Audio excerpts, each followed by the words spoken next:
walk through the valley of the shadow of death, I take a look at my life, a real Mars is nothing left. Cause I've been brassing and laughing so long that even my mama thinks that my mind is gone. But I ain't never cost a man that didn't deserve it.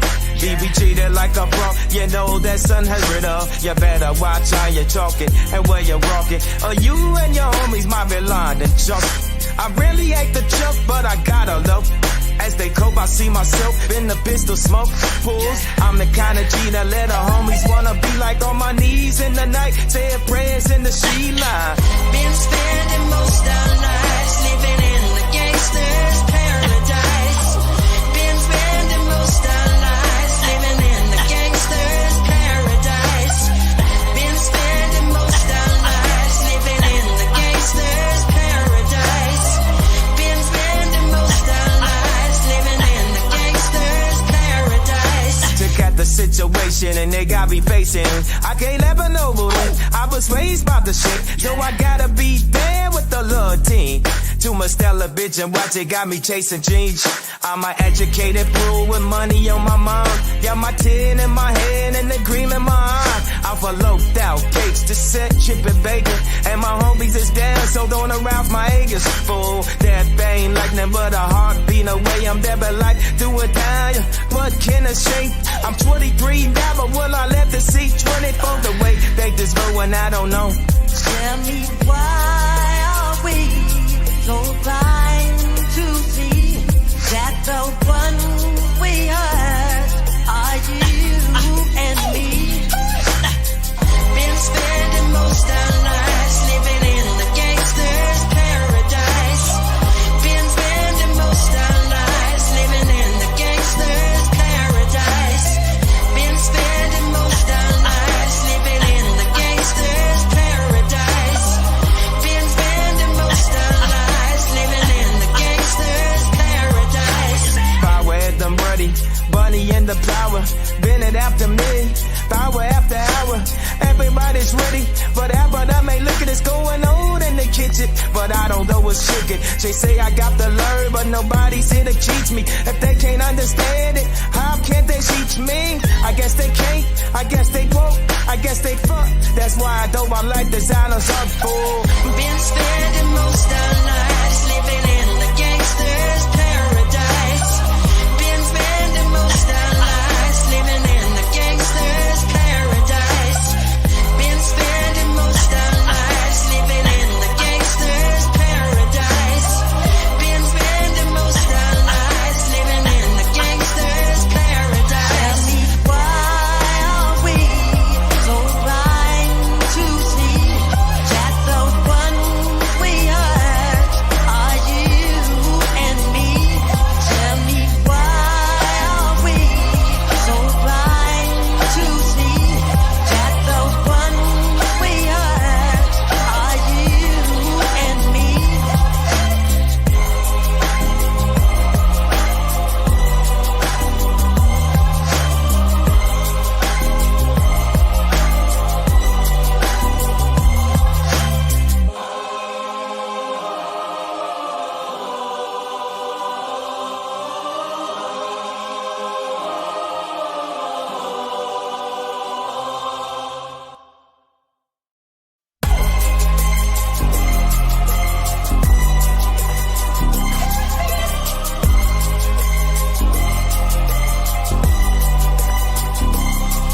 As I walk through the valley of the shadow of death, I take a look at my life, a real Mars is nothing left. Cause I've been brassing and laughing so long that even my mama thinks that my mind is gone. But I ain't never cost a man that didn't deserve it. Be treated like a punk, you know that's unheard of. You better watch how you're talking and where you're walking, or you and your homies might be lying and junk. I really hate the joke, but I gotta love. As they cope, I see myself in the pistol smoke pools. I'm the kind of G that let the homies wanna be like on my knees in the night, saying prayers in the she line. Been spending most our lives living in the gangster's paradise. Been spending most our lives living in the gangster's paradise. Been spending most our lives living in the gangster's paradise. Been spending most our lives living in the gangster's situation and they got me facing. I can't let her know, boo. I was raised by the shit, so I gotta be there with the little team. Too much Stella bitch and watch it got me chasing jeans. I'm an educated fool with money on my mind. Got my tin in my head and the cream in my eye. I'm for loped out cakes to set, chip and bacon. And my homies is down, so don't arouse my acres. Fool, that bang like nothing but a heartbeat away. I'm there but like do it down. What can I say? I'm 23 now, but will I let the see 24 the way they just going? I don't know. Tell me why are we so blind to see that the one we hurt are you and me? Been spending most our lives living in the gangster's paradise. Been spending most our lives living in the gangster's paradise. Been spending most our lives living in the gangster's paradise. Been spending most our lives living in the gangster's paradise. Power at the muddy, bunny in the flower. Been it after me, power after hour.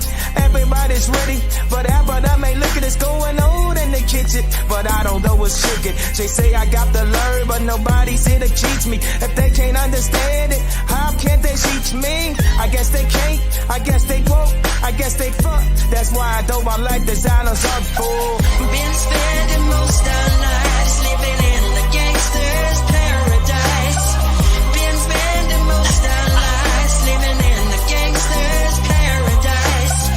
Been spending most our lives living in the gangster's paradise. Been spending most our lives living in the gangster's paradise. Tell me why are we so blind to see that the one we hurt are you and me? Tell me why are we so blind to see that the one we hurt are you and me?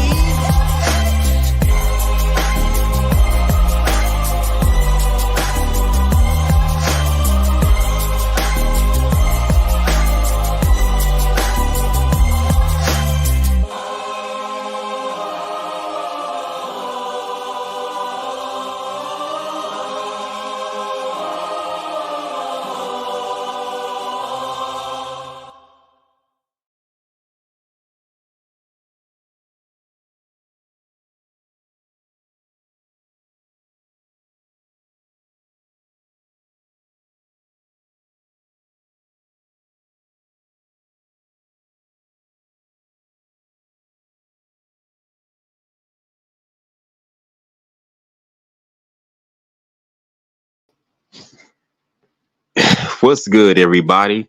It's your boy Hustler and Muscular, also known as H&M, ready to drop some more gems and stomping harder than a pair of Timbs. What's going on? Hope everyone's having a joyous holiday season. I know I am, to a degree that you can call working, coming home, going to the gym, and going bowling on my off days or whatever. Having a good holiday season. But yeah, I'm enjoying myself. Anybody out there, shout out to anyone that's back there listening. Feel free to come up and chop it up with your boy. Make sure you like, comment, subscribe.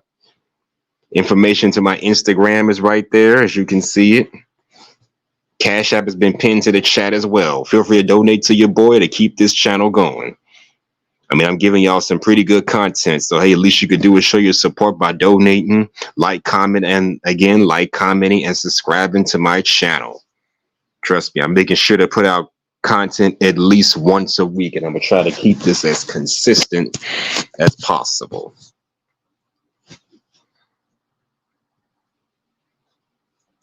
But what is this? Okay. But with that being said, welcome to the channel, everybody. Welcome to the panel. Hope you like this channel. Now let's get it lit up in here like a candle. Yeah. So, ladies and gentlemen, today's topic: women who make rules for unattractive men, aka women make rules for beta males that they don't find attractive, but they will break and bend those rules for the alphas or the men that they actually do find attractive. Now, what exactly does that mean? Simple. Ever met a woman and whatever, and then she says, and then somewhere along the line, while y'all either interacting with each other or somewhere along the line while y'all getting to know each other over the course of a couple days, she brings up stuff like, well, you got to do this for me. You got to have this for me. I want you to have this. I want you to wear that. I like men who do this. I like men who do that. I like men that got this, that, and the third. In hindsight, this may seem okay, but you have to look at the bigger picture. If women are making rules that seem, I don't know, superficial or unrealistic, or they seem overly demanding, you got to know that's a red flag. Why there's nothing wrong with a woman having standards as far as what she's willing to tolerate from a man. That's not the issue. The issue is when those things are a bit unrealistic. Not only are you making standards because you've been hurt in the past that you can't let it go because the last guy you met did you dirty at some point in your life. Not only can you not let that go, but now you want to enforce these standards that you should have enforced on the last guy onto the new guy.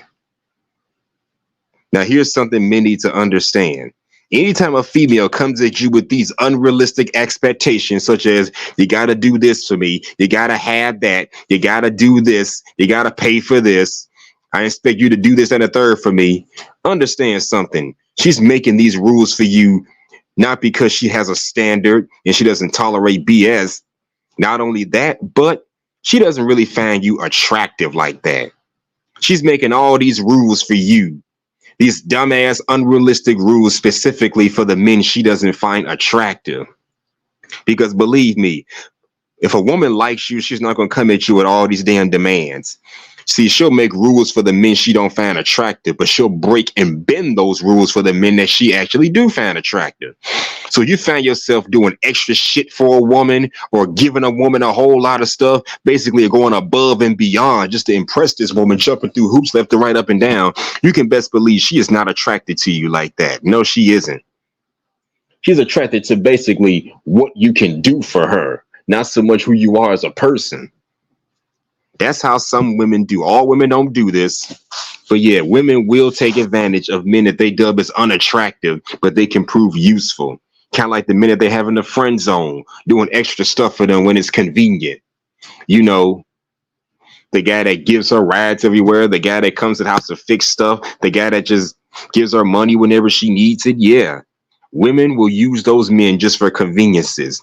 While the men she finds attractive, they do the bare minimum, or they don't have to do much of anything. Just show up, look good, take her out, have a good time, and then that's it. You got access to her sexually. This is how they do the men that they find attractive. If a woman finds you attractive, she won't care how much money you spend. She's not going to make it a priority for you to give her money for this, or wear these kind of clothes, or do this for her, or buy her this, buy her that. No, she just expects you to show up, look your best, spend the minimum, and as long as y'all have a good time. Now, I understand that that as a woman, you're not going to find every man attractive. Don't get me wrong. But I have reason to believe how you treat people you don't find attractive is a mere reflection of who you are as a person. You see, if you're a woman and you treat unattractive men with disdain and disrespect and look at them as tools, then that's going to hinder you from ever meeting the guy that you actually might find attractive. Because seriously, as a man, why would I want to deal with a female when she has a history of using men for recreational purposes? Or why should I deal with somebody like that? Why would I want to deal with someone like that? Even if you're not making the rules for me, when your feelings change over time, you're going to start setting the rules for me. I mean, yes, the last month it was just take me to a bar or a lounge, let's get some drinks, smoke or whatever, and we can have a good time. But once you lose interest in me, now it's buy me these shoes, pay my car note, give me some money for rent, shit like that. The bullshit you was not demanding from me before, now you're making all these demands from me later on. Why? Because you've lost attraction. And that's basically how that goes. They make these dumbass rules only for the men that they do not find physically or sexually desirable. And let me share a true story with you. I'm going to say back in 2019, I went to go pick up this beautiful young thick woman that I met back in the spring of the following year and take her out to eat. And we went to a festival in the downtown area. Yeah, she found me attractive. She was sexually into me. I mean, she kept touching me in all the right places, if you know what I mean. Had my penis feeling satisfied all throughout the interaction while we were just hanging out as basically two people enjoying each other's company. She showed hella interest in even stood up to give me a nice good back massage while we were out. So yeah, she showed interest in me while we went up there. But here's the thing. When I went to her house to go pick her up, there was a guy in her backyard fixing up her lawn or doing this, that, and the third or whatever. And I didn't think much of it. I thought she was a landscaper. He was a landscaper. So I didn't think too much of it. So I went to pick her up. We went out, spent like 4, 5, 6 hours together having a good time. Tell me why 2 days later, she called my phone telling me that this dude has been harassing her. This dude been trying to get at her. This dude was pissed off at her. And you know who it was? The same guy that was in her backyard fixing up stuff. I asked her what the problem was. She said that the guy that she had fix her lawn up is mad because he didn't get a chance to, I guess he wanted to get access to her sexually. So bottom line is this: the same guy that was in her backyard fixing up her lawn is the same guy that's mad at her because I guess he didn't get a chance to tap that ass. So while she was out with me for like 5 or 6 hours or so, this guy was in the backyard fixing up her damn lawn, thinking that he gonna get a chance to tap that ass if you do all the right things. That's what I got out the whole situation. Now, granted, while dude was mad at her, thankfully she didn't bring my name up or anything like that. She didn't say who I was. She just said, "Oh, I was hanging out with a friend." She didn't mention me or anything, so I was a bit more forgiving. Hell, she had the common decency to at least apologize to me, even though nothing happened. Nothing ever came of the situation. Nothing ever came of that situation, but she had the common decency to at least apologize. So, despite that, but I'm thinking to myself, what the holy mother of fuck did I get myself into? You out here hanging out with me while this guy you out here hanging out with me and this guy fixing your backyard thinking he gonna get a chance to tap that ass like I was doing, kind of more or less anyway. Granted, I didn't get a chance to smash at the end of the night, but hey, at least my penis got satisfied. Put it like that. It got satisfied at the end of the night. So it wasn't a complete waste. And plus she was fun to talk to, and do a bunch of other stuff with. So that's the bottom line. We had a good time while this guy was in her backyard fixing up her lawn and doing all this kind of extra shit. So that let me know right there. She made the rules for this guy, but I guess she bent the rules for me. All I had to do was just take her out to get some drinks, take her to this festival, have a good time, talk to her or whatever. And just like that, I had access to her. This guy, she made do extra stuff for her, thinking he was going to get access to her, but he got fooled. He got played big time. Yeah, I can look back and laugh at it now, but them situations can turn serious. Again, nothing came of that crazy situation, thank goodness. But it is what it is, okay? But that just proves my point. She made the rules for this guy that she didn't find attractive or just saw as a friend, but she bent the rules for me. Yes, I had to spend some money, but it wasn't a whole lot, thank goodness, because I got bills of my own to pay. So hell, she didn't require me to do too much for her. And I got access to her, but that just proves it. She made the rules for this guy, but bent the rules for me. So yeah, if a woman finds you attractive and you give off that positive alpha-like energy, best believe she's not going to be making all these high-stake demands for you, like give me this, give me that, do this for me, do that for me, and all this kind of bullshit, because the only thing she cares about is being with you. And if she knows what's good for her, she's not going to run you off by making all these demands. So yeah, that's my little crazy story. Anybody in the back listening, feel free to come on the live and chop it up with me. I want to hear your opinion on this whole thing. What do you think of women who make rules for unattractive men, but they bend those rules for the attractive men?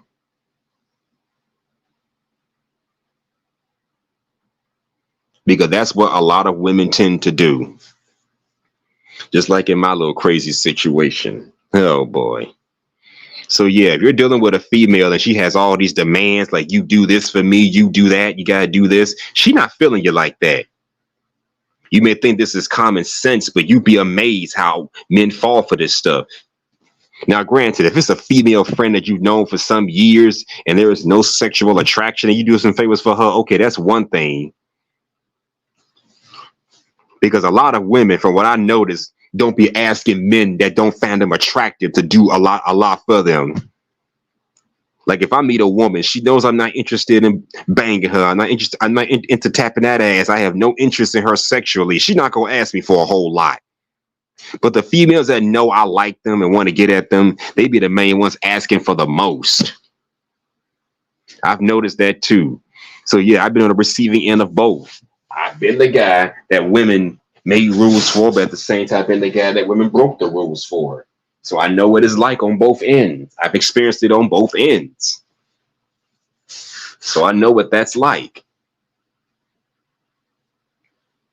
And here's another thing. If you're dating a female and she makes you wait more than a year before allowing you to have sex, nah, she doesn't find you attractive. And here's the thing about that. Because back in the day, if a woman really valued a man as much as he valued her, she will make that man wait until she's ready to have sex. That may seem like a noble thing to do, but I think over the decades, it's lost its luster and lost its value. Because nowadays, women have become so liberated that they can just give up their sexuality to almost any and every man out there. So the expectation of waiting to marriage is more or less gone out the window, or the expectation of a relationship is more or less gone out the window. So living in these liberated decades or whatever, we have to speculate that women who make men wait for sex are just the men that they are not really all that attracted to. These are the men that they are not really interested in. If you're dealing with a chick and she makes you wait a year, chances are she ain't feeling you like that. Compared to the last guy who waited half of that amount of time before letting her tap that ass and clap them cheeks. Because me and my ex-girlfriend got it in within 2 months of dating. So it's pretty safe to say we had a solid relationship. And not only that, if you're dealing with a female and word gets out that the last guy she dated tapped that ass in a couple of months compared to your 1 year, you got a problem. She made those stupid rules for you specifically. And I know some females be having this old 30-day rule, 90-day rule or whatever. Okay, a couple of months is not an issue. If I'm serious about being in a relationship with you, I don't mind holding out on the sex as long as I get my penis satisfied in some shape, form, or fashion. Cutting off the intimacy is where I tend to have the issue. I have an issue with people cutting off the intimacy. What do I mean by cutting off the intimacy? No touching, no kissing, no hugging, no grinding on me. You don't hug me so tight that where my penis is poking your thigh. You don't do any of that stuff. In fact, when I try to get close to you, you get all annoyed and irritated, like you just don't want anything to do with me. If that's the kind of stuff you're doing, I got a problem. And women do that to men that they do not find physically attractive. But if you a nigga that she finds attractive, well, as long as you abide by her boundaries and stop when she says stop, anything goes. You can poke her whenever you want to, touch her whenever you want to, be snarky as all you want to. She won't, man, because she's actually into you. That's just how that goes. So yeah, man, it's crazy out here how women just make rules for men that they don't find attractive, but they'll gladly bend those rules for the alpha chads and let them smash within a much shorter time frame. Because think about this. Ever been with a female that you doing stuff for and she shows interest in you, like she like you and all this kind of stuff, but she never once let you touch her? Because I had a guy tell me that he was doing extra stuff for this woman, but he never even got a chance to touch her or get intimate with her. It's like he had to do all this stuff before he had access to her, before he could get his penis satisfied in some shape, form, or fashion. To me, that's bullshit, if you ask me. Making him do all this extra stuff, knowing damn well if it was someone you found attractive, he wouldn't mind it, depending on the context of the situation. So that's just how that goes. They make rules for the unattractive men and make rules for the attractive men. So you're that 6 foot tall alpha Chad with the muscular build. Chances are women are going to break, if not bend the rules for you. But you're that average dude with an average build, balding, whatever the case may be. I know I can't talk about balding because I'm bald head myself, but your baldness does not make you look appealing because you look like a George Jefferson type dude. No, it ain't gonna work. Think of it like this. Women will make rules for, I don't know, George Jefferson, but they'll break those rules for people like, I don't know, Morris Chestnut, because they find him to be the better looking man. So you definitely got to watch out for that. Don't let no female throw all these goddamn demands in your face, and then you're wondering why and then you're wondering what the hell went wrong when she doesn't reciprocate anything. You better make sure she's reciprocating something. I'm not saying a woman got to give me something physically or monetary in return. At least show me some kind of affection. If we're sexually attracted to each other, show me some sort of physical interest in me. You ain't gotta do nothing extra for me, but at least make me feel appreciated. Because I had a chick that I was doing extra stuff for, giving her money for this, paying for that. Yes, I had access to her sexually throughout the whole interaction, but that's all I really got out of it. I got the smash, yes, but at the ending of the day, it wasn't worth draining myself financially and mentally just to please this woman. So yeah, even if you are getting access to a female sexually, don't let this chick drain you financially, mentally, emotionally, psychologically. Don't let her do that. Happened to me one time, so I'm not going back down that route. If a chick demands extra shit from me that she knows damn well I don't owe her, I know something is up. A wise man once told me, don't pay full price for something that the last guy got for cheap or for free. A wise man also told me that for every dude that's doing extra shit for a woman, she got at least one guy that ain't got to do anything just to get access to her sexually. So that's the thing. You want to be the guy that she doesn't put all these demands on. I mean, a little favor here and there probably won't hurt, but you better make sure that she's actually interested in you for you and not just what she's doing. How does she talk to you? How does she look at you? Did she show any prior physical interest in you? If she did, how far does she take the interest? Or does she just use sexuality just to get you to do shit for her? Like, hey, give me money for my rent and we can smash. Well, in that case, I may as well go find me a dang old stripper at the strip club or a hooker on the streets. If that's what women are doing. So we know we can't go that far. So of course we all know we really can't go that far with the whole thing. Financially providing for a chick just to get access to her sexually. Nuh-uh. I mean, y'all not married, y'all not in a serious relationship, so why is she demanding all of this? But the guy she finds attractive, who's also doesn't want a relationship with her, she don't put all them demands on him. And it's a common fact. That's what they're doing out here. And I encourage men to always watch out for that kind of nonsense. Please do not fall into that trap. But once you fall into that trap, good luck trying to get out of that trap. Again, excuse me. This kind of thing has happened to me before, so I know what it feels like. And I told myself I would never go down that route again. But anyway, that's the topic for today's stream. We're talking about how women will make rules for men that they do not find attractive, but they'll bend, if not break, those rules for the men that they do find attractive. So yeah, to all them chicks out there demanding that men spend money on them or cash app them money first, you best believe I'm pretty sure y'all got at least one nigga that ain't got to do any of that stuff. I mean, seriously, you got women out here that's got beta males sending them money for this, doing extra chores for them, while her and her alpha Chad can reap the benefits of it. You got chicks out here that's got men cash apping them money while they're literally out on dates with men that they find attractive. In fact, I had a chick do that one time. I'm out with her and some dude just cash apped her some money. I'm like, what the what the fuck is this? I didn't think much of it at first. Like, why are you cash apping some chick that's not even interested in you like that? Really? I mean, you want money from me, you better hold my ass hostage and threaten my life.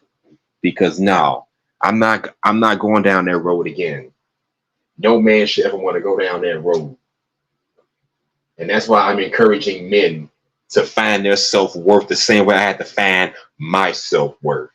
I want men to stop letting women use them for money, use them for wealth, use them for status, while her alpha male Chad is reaping the benefits of everything that you worked so hard for. No. Do not put yourself in that kind of situation.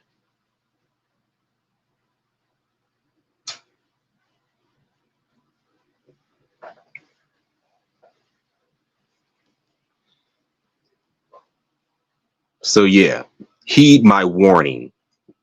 Now, how can you tell if a woman is okay? Before I continue, I want y'all to take a look at something that I found. Look at this. This says the rules. And remember, these are the things that they only apply to men that they do not find attractive. This says the rules. The female always makes the rules. Bullshit. If it's a relationship, the man got to make some kind of fucking rules too. Again, fellas, know your goddamn worth. Number 2, the rules are subject to changing anytime without prior notification. And that's the biggest gripe about that. Just like women's feelings can change, a woman's rules can change as well. So yeah, if you're that guy she finds attractive, if I spoken on earlier, she might lose interest in you. And then she gonna change the rules for you. That's kind of like you smashing a chick, you know, a chick letting you smash, talking about, I'm not catching feelings for you. Then a week later, she can go talking about, I want to be in a relationship. I love you, yada, yada, yada. No. So yeah, that's bullshit, but it does happen. Women can change the rules without any prior notification. Number 3 says no male can possibly know all the rules. Yep, no man can possibly know all the rules. And with the rules constantly being changed, how can they keep up with the shit? Number 4 said if a female suspects the male knows the rules, she must immediately change some or all the rules. God damn. That's a clever trick. So once you get wind of the fact that I know how to treat you and know what you're about, you want to change the standards and change the rules. Bullshit. Whatever rules you make for yourself, you better let me make rules for myself as well. I'll abide by your rules, don't you abide by my fucking rules. The respect that gotta go both ways. Okay, number 5 said the female is never wrong. That's bullshit. That's something that they only tell niggas that they do not find attractive. If a man can be wrong, a female can be wrong too. That's some stupid ass shit right there. Who says a woman is never wrong? Women sometimes be starting bullshit almost as much as these men be doing. So don't you ever believe that a female is never wrong. They are wrong. The problem is we can't call out their bullshit because our society is going to label that misogynistic, or I'm misogynistic or sexist because I'm calling a woman out for her bullshit. But yet they expect men to just be honest and upfront with them. Don't make a lot of sense demanding honesty when you can't be honest with your goddamn self. Number 6, if a female is wrong, is because of the flagrant misunderstanding, which is a direct result of something the male did or said. Bullshit. In other words, if she's doing something wrong, it's the man's fault. The man is the one that allowed it to happen. Now, do I blame men for allowing this stuff to happen? Yes. But do I put all the blame on men? No. I got to take some of the blame off of our fellas, because in this society where you can't tell a woman anything, even if you do call a female out for her fuckery, she just going to get an attitude and be like, oh, well, you just hate women. You can't tell them shit. At the end of the day, you really can't tell them shit.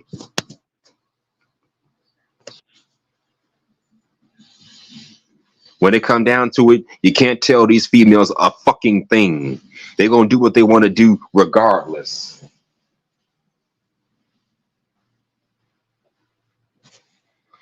So I can't even hold all of that on men. You can try if you want to. You can be the best version of yourself all you want to, but at the end of the day, you can't tell these females a goddamn thing.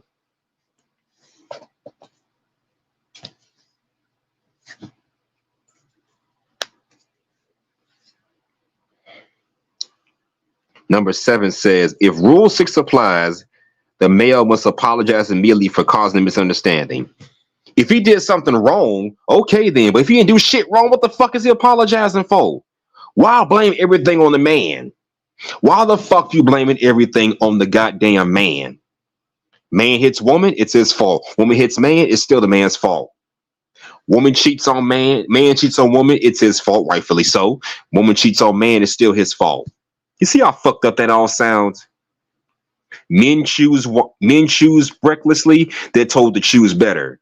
Women choose recklessly, then the men got to step up for these reckless women. Bullshit.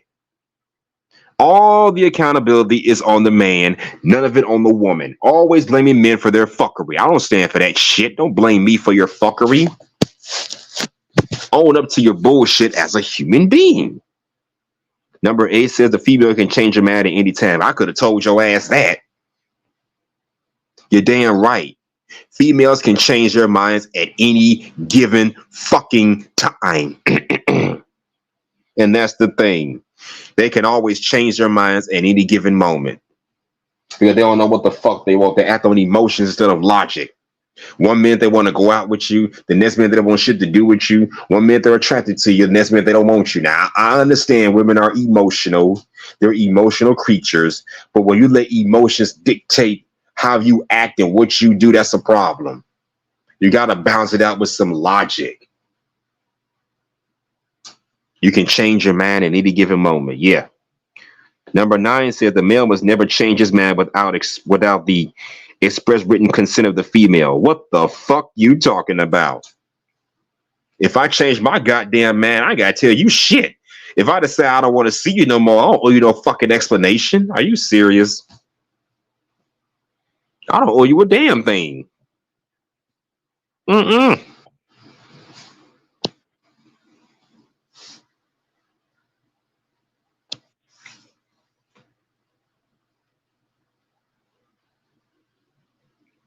I don't owe you a goddamn thing.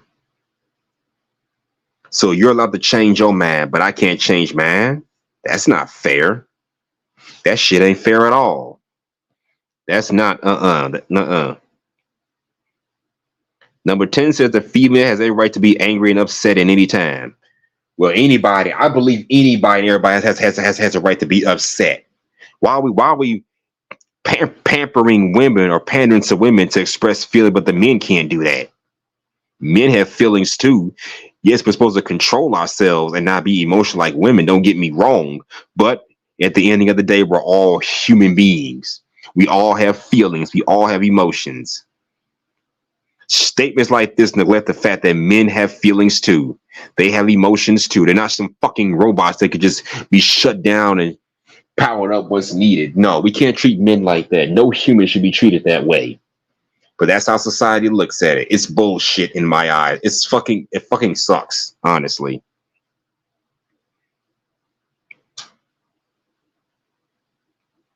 No, and finally, the last one says the male must remain calm at all times unless the female wants him to be angry and upset. You think we don't try to be calm at all times unless the female gives me a reason to be upset?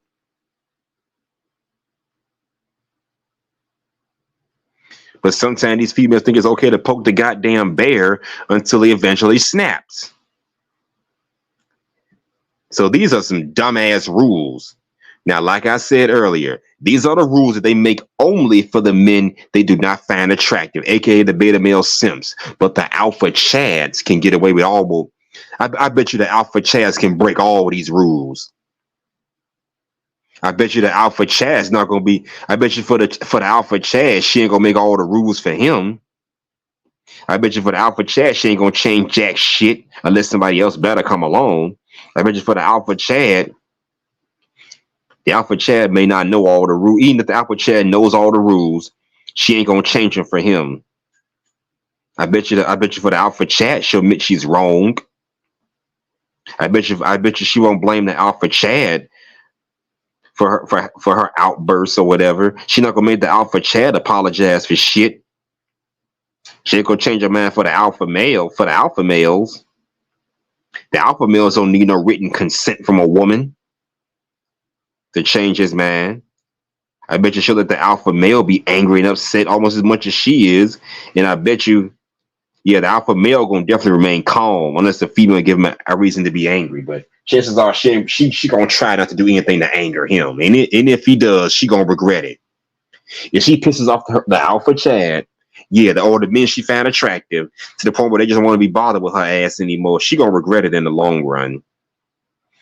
And they're gonna run back to the beta male simp supporters, hoping that they'll have her back. Oh man, that's crazy. So yeah, that list is pretty crazy.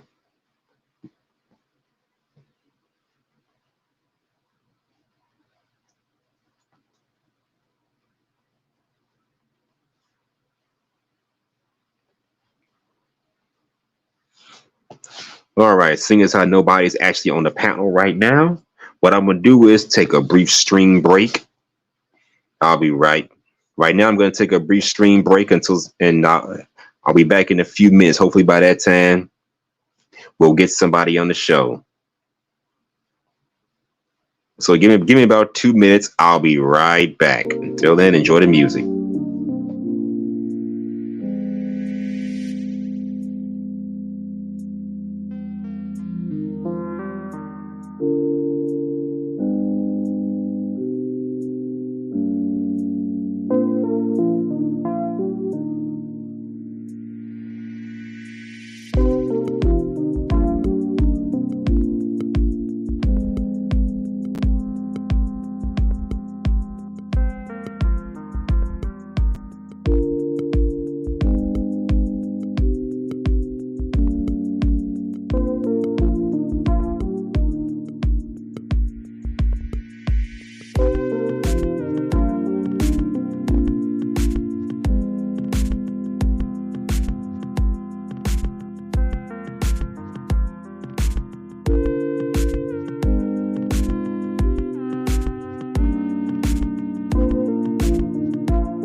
Okay, I'm back. Back at it again. And shout out to Roger Sterlings for stopping by to offer his support. How you doing, my brother? How you doing?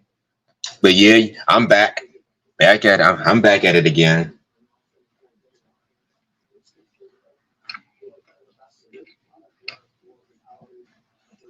All right, now let's get into our first video here. And before I get into the video, I have to display this so I don't get any copyright strikes. I don't need any more, honestly.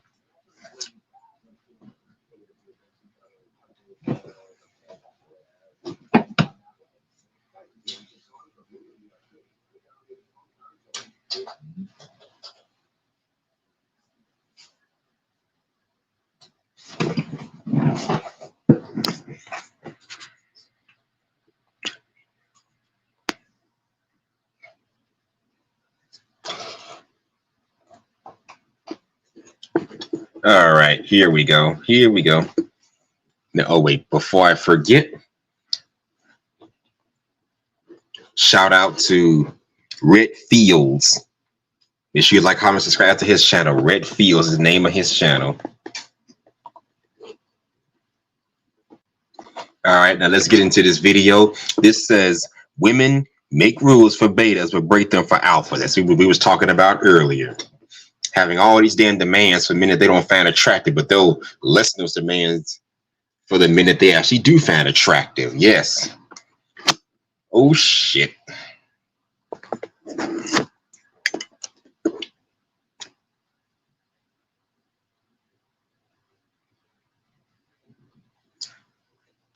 All right, let's hear what she has to say. Ladies and gentlemen, fair use, fair use. Your standards are too high. Will those standards protect me from low quality? Hold on. Let me turn the volume up a little bit because that's too damn.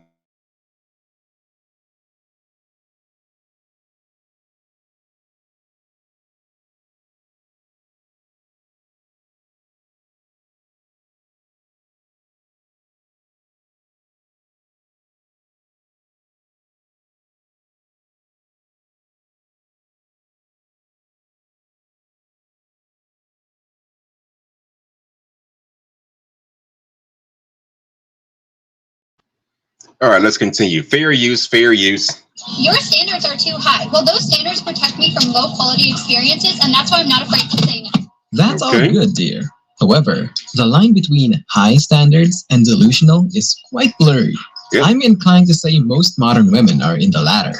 People are like, Brittany, you're going to hit the wall. You're going to be ugly. And it's like, joke's on you. I already was ugly growing up. So I already know what it's like to be ugly and Wow. Who told you all that shit? I don't know what to say about that. Here people call themselves ugly, and man, I don't know about that. Sometimes I used to call myself ugliest. Used to call myself ugly at one point. So I don't know how to feel about people who do the same thing, but whatever. It is what it is. desirable. Thank you. Well, that's unfortunate if she really thinks that way.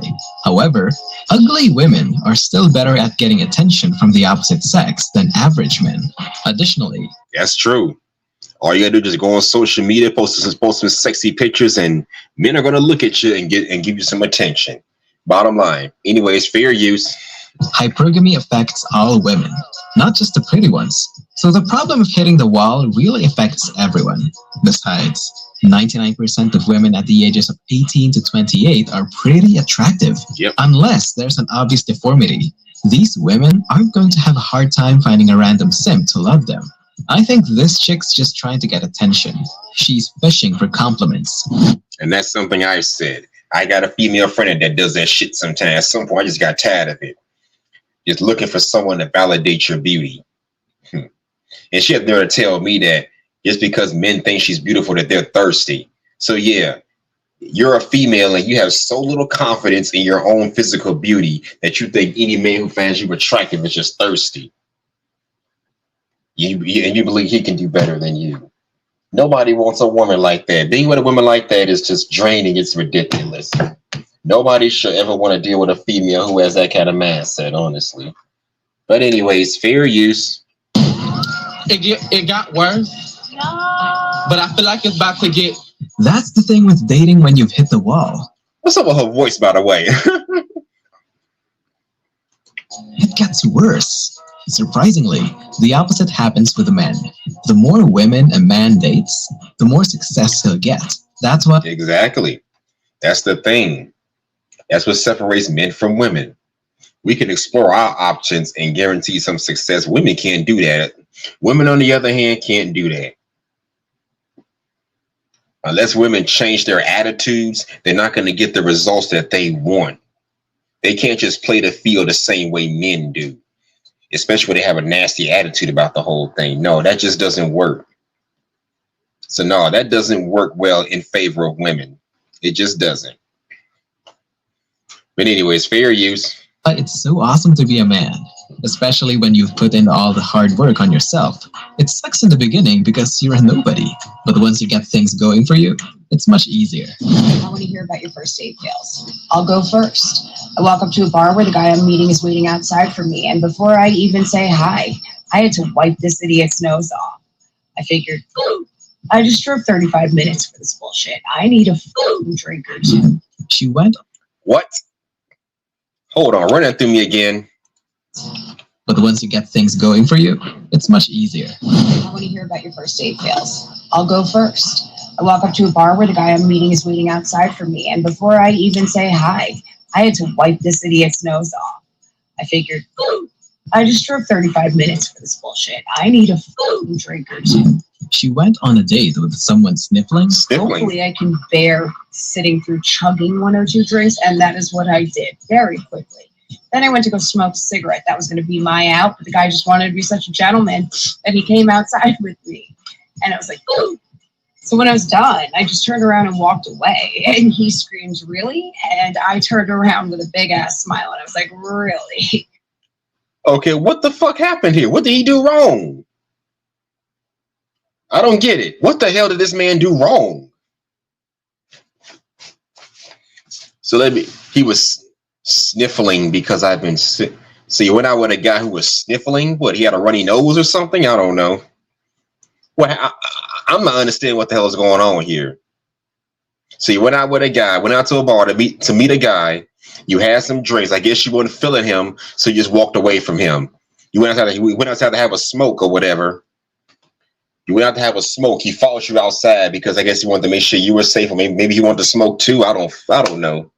I don't know what's going on here. But you walked away like I don't get it. Dating is so much fun. Well, firstly, if you're a guy and you're really sick, just don't go on a date. Oh, that's true too. If he really was sick, just don't go on a date. Tell them politely what you're going through, then plan for a reschedule. If they think you're ghosting them and that you're just bailing out and you really like this girl, send them a video of you blowing your nose. That's gonna convince them.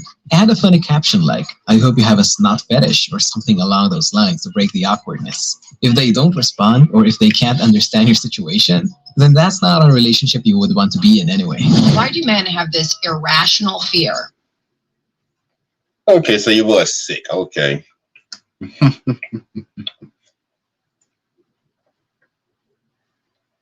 I mean, if you just had a slight cold or something, I don't know about all that. Because I've gone out with a slight cold or whatever. Just don't sneeze in my direction, okay? And if it was that bad, like the man said, if it was that bad, maybe he should have just simply either rescheduled their date, or I don't know. They could just go to each other's homes or whatever. I don't know. Instead of going out to a public place, I don't know. They could have came up with something. But if you're sick, maybe you shouldn't be doing that. I don't know.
Sorry about that, folks. Give me a few minutes. I'll be right back.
Okay, I'm back.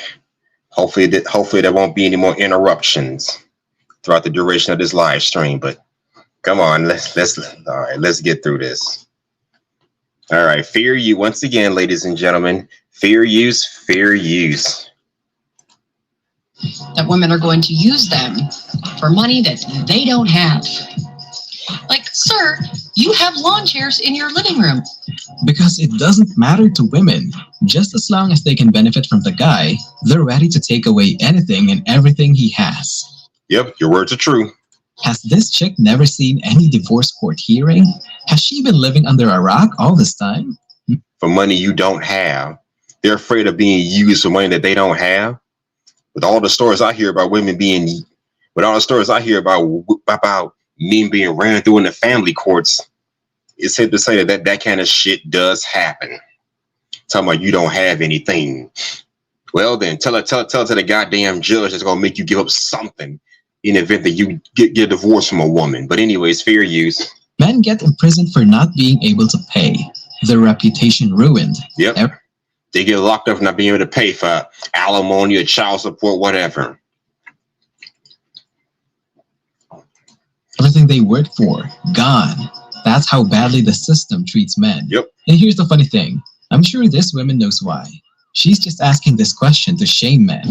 Okay, so this week I have been having my kiddos write down their Christmas list. And today one of them looks at me and said, Miss Ashley, what do you want for Christmas? And me and my joking self, and plus I just finished watching Game of Thrones. So I was like, I think I want a dragon so I can fly me around, wherever I want to go when I want to travel. And he was like, Miss Ashley, this is serious. Be realistic. So I was like, okay. Damn. Now I get it. That's just a joke for the kids. Don't get me wrong. But even the kids understand fantasy from realism. Even the kids understand how to separate fantasy from reality, But anyways, fair use, fair use. I want a boyfriend. Can you get me one of those? Nope. Wow. She want a boyfriend. I wonder what the kids said then. And he goes, what do you want to name your dragon? So even the kids at school saw how ludicrous that was. Oh my God Almighty. I guess the kid thinking like, well, you'd be better off with a dragon instead of a boyfriend. Okay. Well, anyways, fair use. Sure, that happened. Yes, that definitely happened. Here's a little bit of dating advice. Ladies, you need to be paying more attention to those acorns. Those saggy little apricots. Those hanging beans. Those family jewels.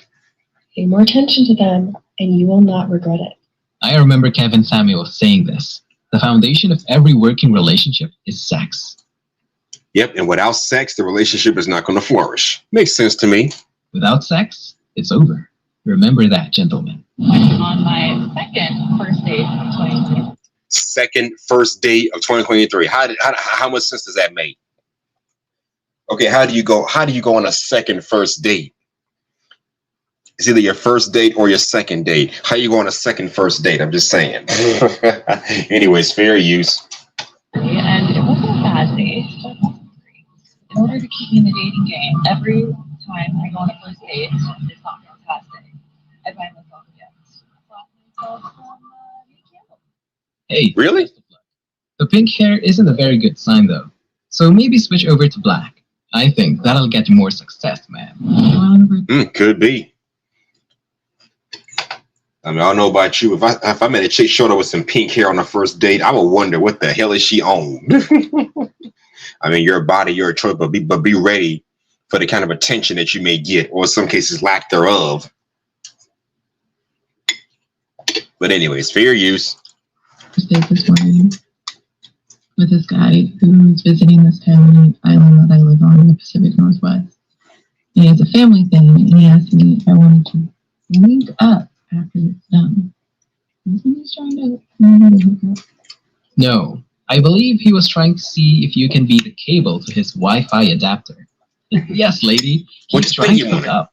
This is the problem with women. They act all innocent and pretend they don't know anything because they've gotten away with it in the past. Right. Dudes that will ruin your life. Any dude named Kyle. What the fuck that's got to do with anything? A dude named Kyle, really? Well, my name ain't Kyle. I can still fuck up your whole existence. Ever thought about that? All Matt. Matt. Anyone named Chad or anyone with a name that ends with ad. Do you know anybody? Do you know any guys whose names end with ad besides Chad? I don't. So your statement doesn't make any sense. It's not adding up. None of that stuff is making any sense whatsoever. Mm-mm.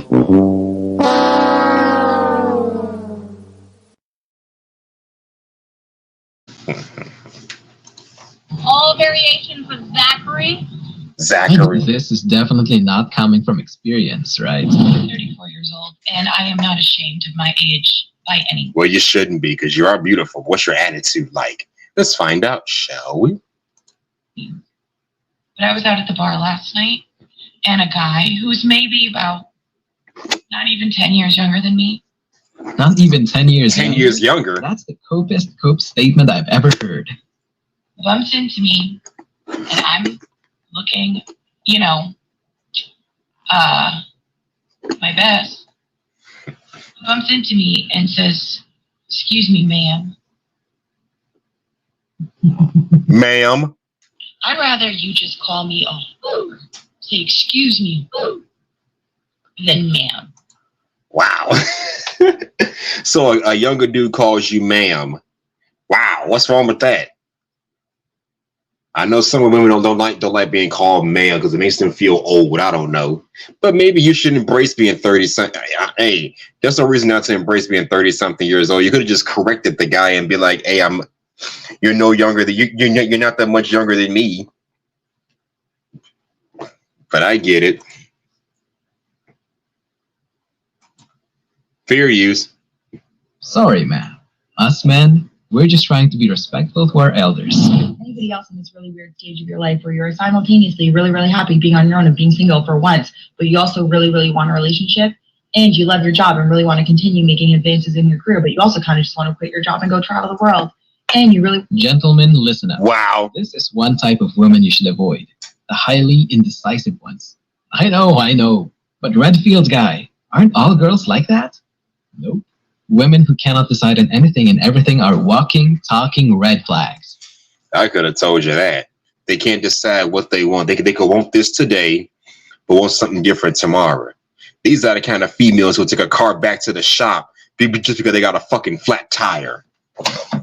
So yeah, maybe it's best that you do avoid those kind of women. Yeah. And once again, shout out to Roger Sterlings for coming up.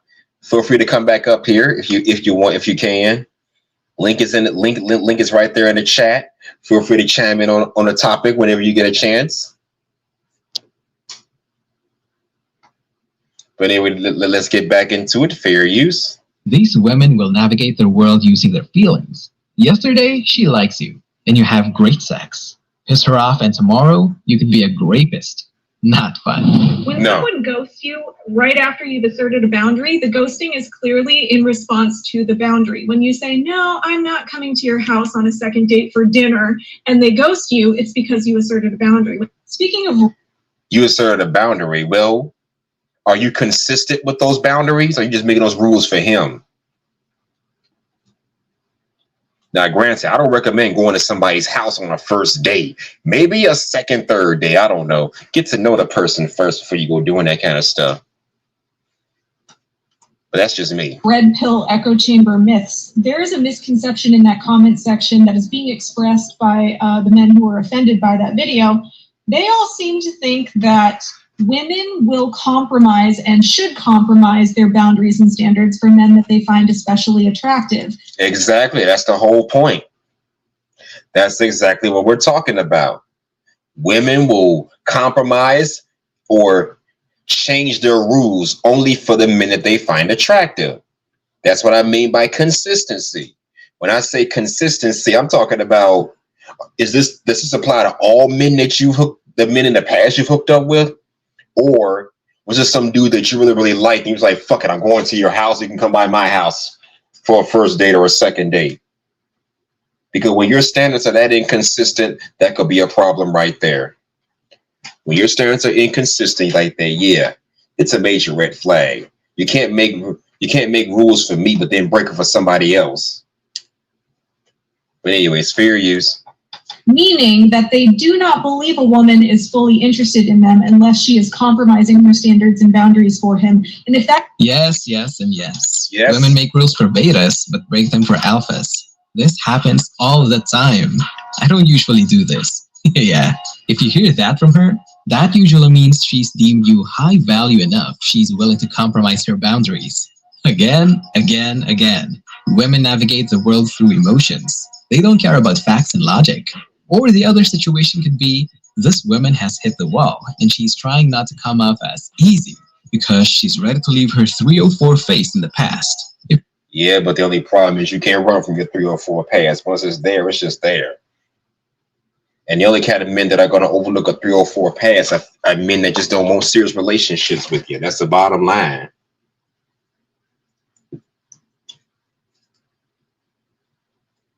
So yeah, while you steady making all these rules for the men, for these so-called beta, these average men, you can best believe there's one guy out there you definitely will break the rules for. Hell, there's a guy out there you probably did break the rules for. As a matter of fact, there's at least one guy out there you did break the rules for.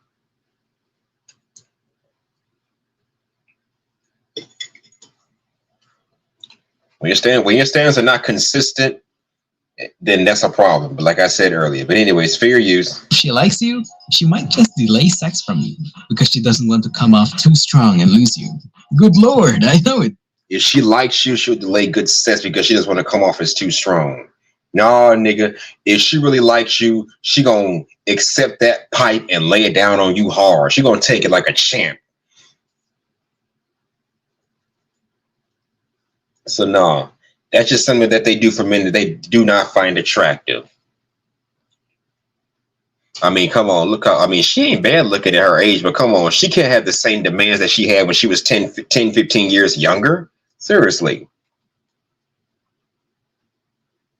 So who is she? So why should she be worried about? I mean, I understand you don't want to look desperate in front of a man. You don't want to look over eager. Nobody should look that way, but come on. Making your rules inconsistent is not going to help the situation.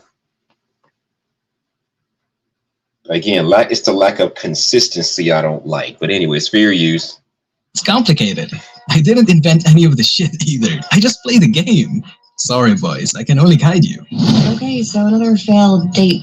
This guy at work was like, hey, let's hang out after work. Let's go get drinks. I was like, sure. So we get to the bar, and he didn't have his ID. Wow. So then he tries arguing with the bouncer, and he's like, hey, like, they know me here, they'll let me in. So we had to stand on the sidewalk while he called the manager trying to get into the bar. It was awkward. We get inside the bar. He does not have his wallet, so I pay for the drinks. I have many drinks because it was not going well. And not proud of this, but due to this many drinks, I was like, sure, let's go back to your place. So we get there. He keeps his keys under the mat because he doesn't want to lose them. And instead of having sex... Okay, what the fuck? All that happens within the course of one date? Doesn't have his ID, doesn't have his wallet. Because he doesn't have his IDs. He got to call the manager to get him into the bar. My God. And he doesn't have his wallet. So they actually got to pay for all the drinks. I don't know. Something about that just seems too fishy. I'm not understanding that. That's just weird to me. I don't know. But let's continue. We end up having a therapy session. A therapy session instead of sex? Wow. Ain't that about some shit? For both of us, drunk therapy. This is exactly what I was talking about when women break rules for alphas. Do you think a girl that looks like this would put up with some random loser? That's a good point. For him to not have his ID to get into a bar, not have his wallet, any other female probably would have just called it off like that, never spoke to the guy again, but she still went through with it and still wanted to go back to this guy's house to have sex. That didn't happen, but she still stuck around with him. Wow. No, of course not. That's because she deemed the guy high value enough. She had all of these buffers before she got pissed at him. The date was a complete catastrophe. Yep. Yet she still came home with him. She even seemed disappointed that they didn't have sex and instead had a drunk therapy session. Again. A drunk therapy session. What the hell is that? Is that when y'all get drunk and just start pouring your problems out on each other?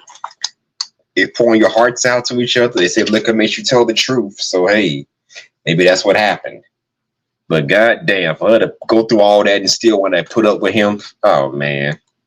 Women navigate the world through an emotional lens.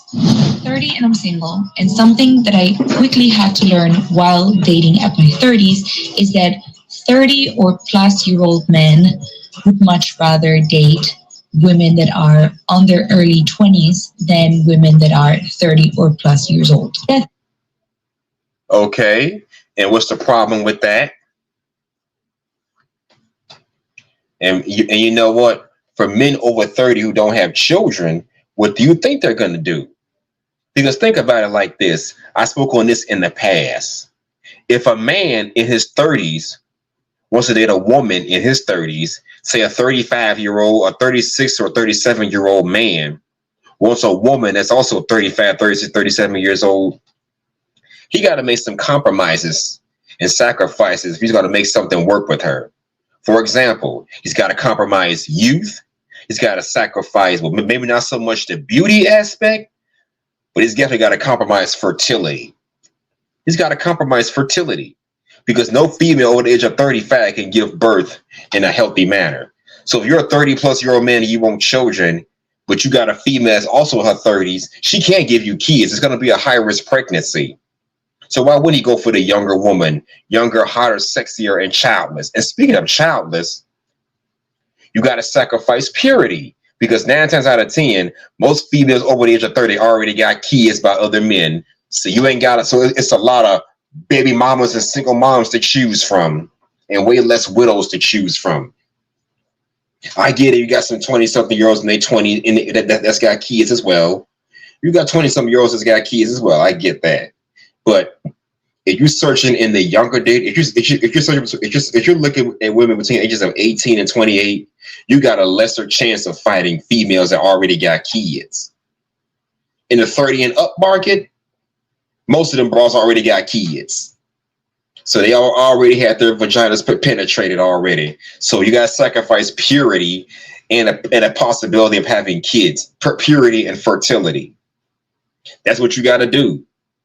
So if me, for example, at 39 years old, gotta get with a female that's my own age, I gotta sacrifice purity because her vagina already been ran through by somebody else. And God forbid she already got kids. And not only that, I gotta sacrifice fertility because chances are she can't give me kids. So how would that work? How exactly would that work? If a 30-year-old man wanted a woman his own age, and he doesn't have kids of his own. Now I know what y'all thinking. Y'all see 40-year-olds being married all the time. He's probably a single father, probably already had kids, already been through marriage, so they got the background for it. What about us people who've never been married? And plus, you can't really build anything with a female your own age when you're older. Because think about this, a young couple in college, they can go through something together. They can build together. They can climb mountains together. With a 20-something-year-old couple, it's like they're climbing the same mountain together on the same side together, and they're going to reach the top together. But with 30-plus-year-old people, it's like I'm on this side of the mountain, she on that side of the mountain, and we're going to meet each other at the top of that mountain and see what happens from there. So y'all not going through anything together. Y'all just going to go through your separate bullshit and then meet each other at the top when it's all said and done. That's how it is when you're 30. Like I could meet a 40-year-old tomorrow after she done had a family by some other dude, after she done probably been married, and I got to try to develop something with her. It's not the same thing. You got to try to make something work with her. No. It's not the same thing, I'm afraid. It's not going to be the same thing. Just want to put that out there. I rambled on long enough. Had to put that out there. That's how it is for men dating in their 30s, trying to deal with females their own damn age. I say to each his own, but it is what it is. Anyways, fair use, fair use. I think the reason for that is because when you turn 30, you hit this wall where you don't take the same shit that you used to take while you were in your 20s. No, I beg to differ. You don't take the same shit that you took when you were in your 20s. I beg to differ. Because even when you're 30, 40 years old, to a degree, you're going to take the same kind of bullshit you took when you were in your 20s for the alpha Chads and Tyrones, aka the men you found attractive. So what's the reason why we don't date females in their 30s? Because they're not as hot and sexy as the 20-something-year-olds in the minds of a lot of men. Me personally, I would gladly smash a 40 or 45-year-old. I don't mind. At my age, maybe some ran through cooch is what I need. Maybe some old cooch is what I need. Who knows? Call me a sick bastard. But at 39 years old, I wouldn't mind smashing a 37, 38-year-old.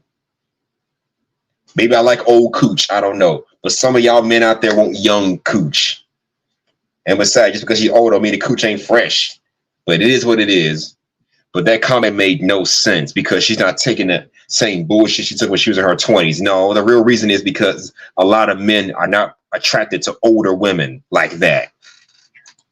Just not as attractive anymore. Correct. That's why.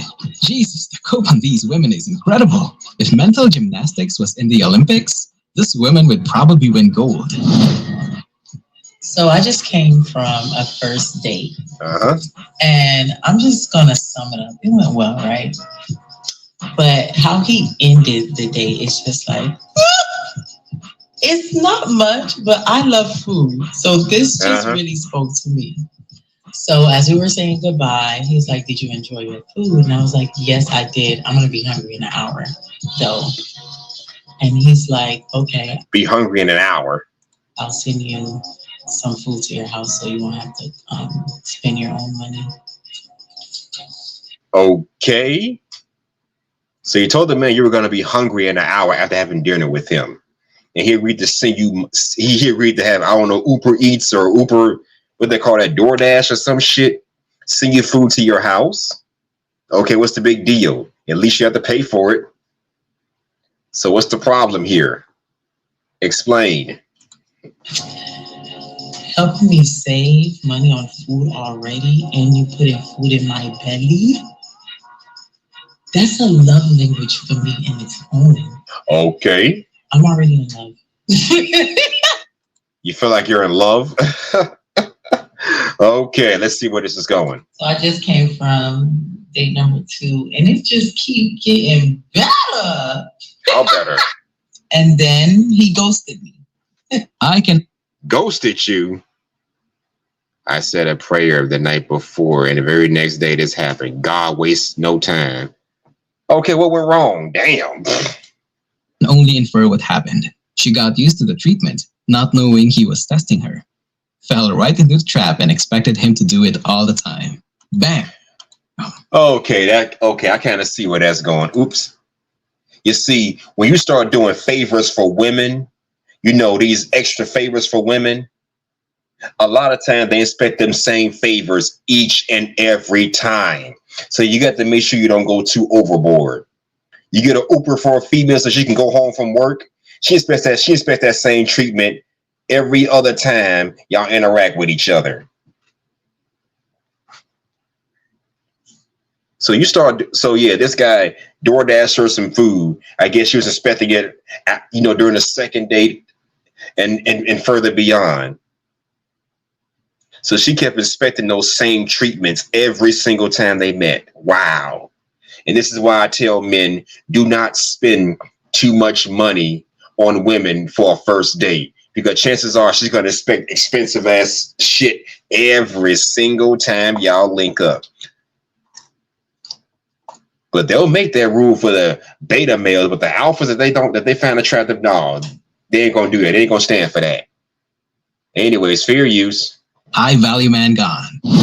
Here's the thing. If you become a divorced mother in your mid to late 30s, I want you to recognize that you are going to witness other women who are similar to you, who are snagging the young bucks, okay? They are robbing the cradle. They're getting the guys who were barely alive when 9/11 happened. And that's all fine and dandy. But I'm here to tell you, as one of those bitches, that it's not all that it's chalked up to be. By the way, I was 17 when 9/11 happened, just so you know. Yeah. Okay? It's actually not all that great. I mean, my family is harassing me left and right, asking what I'm doing, wondering why I look so old standing next to this little baby boy. You look so old. How old did they think you look? Wow. I mean, I got humbled real quick this morning when my mom called and said that she made me an appointment to get Botox so I don't look so old next to him. How old? Wow. You must be going through a lot of stress to be aging that damn fast. Ain't that about some shit? Oh, man.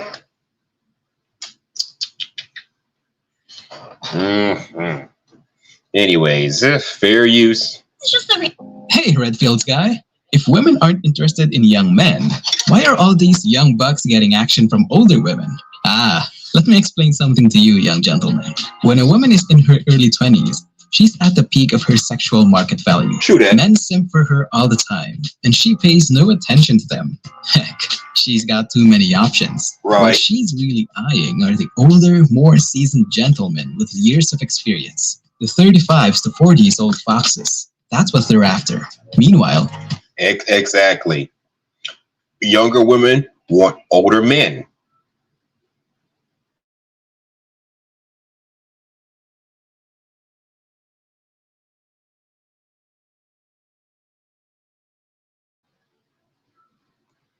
And that's the thing. Like I said, younger women want older men.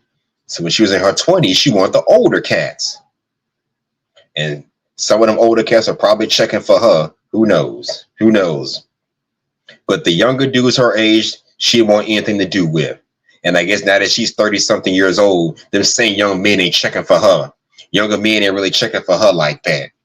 Now, granted, I've messed around with older women when I was in my 20s. I'm talking about I'm 26. She's like 29, 30 years old. Yeah. Some of them were not that appealing to be with as far as relationships are concerned, because they done been through some stuff. They've already built themselves up. They're not looking to settle down. They just want fun. you in your early 20s, you've got nothing going on for you.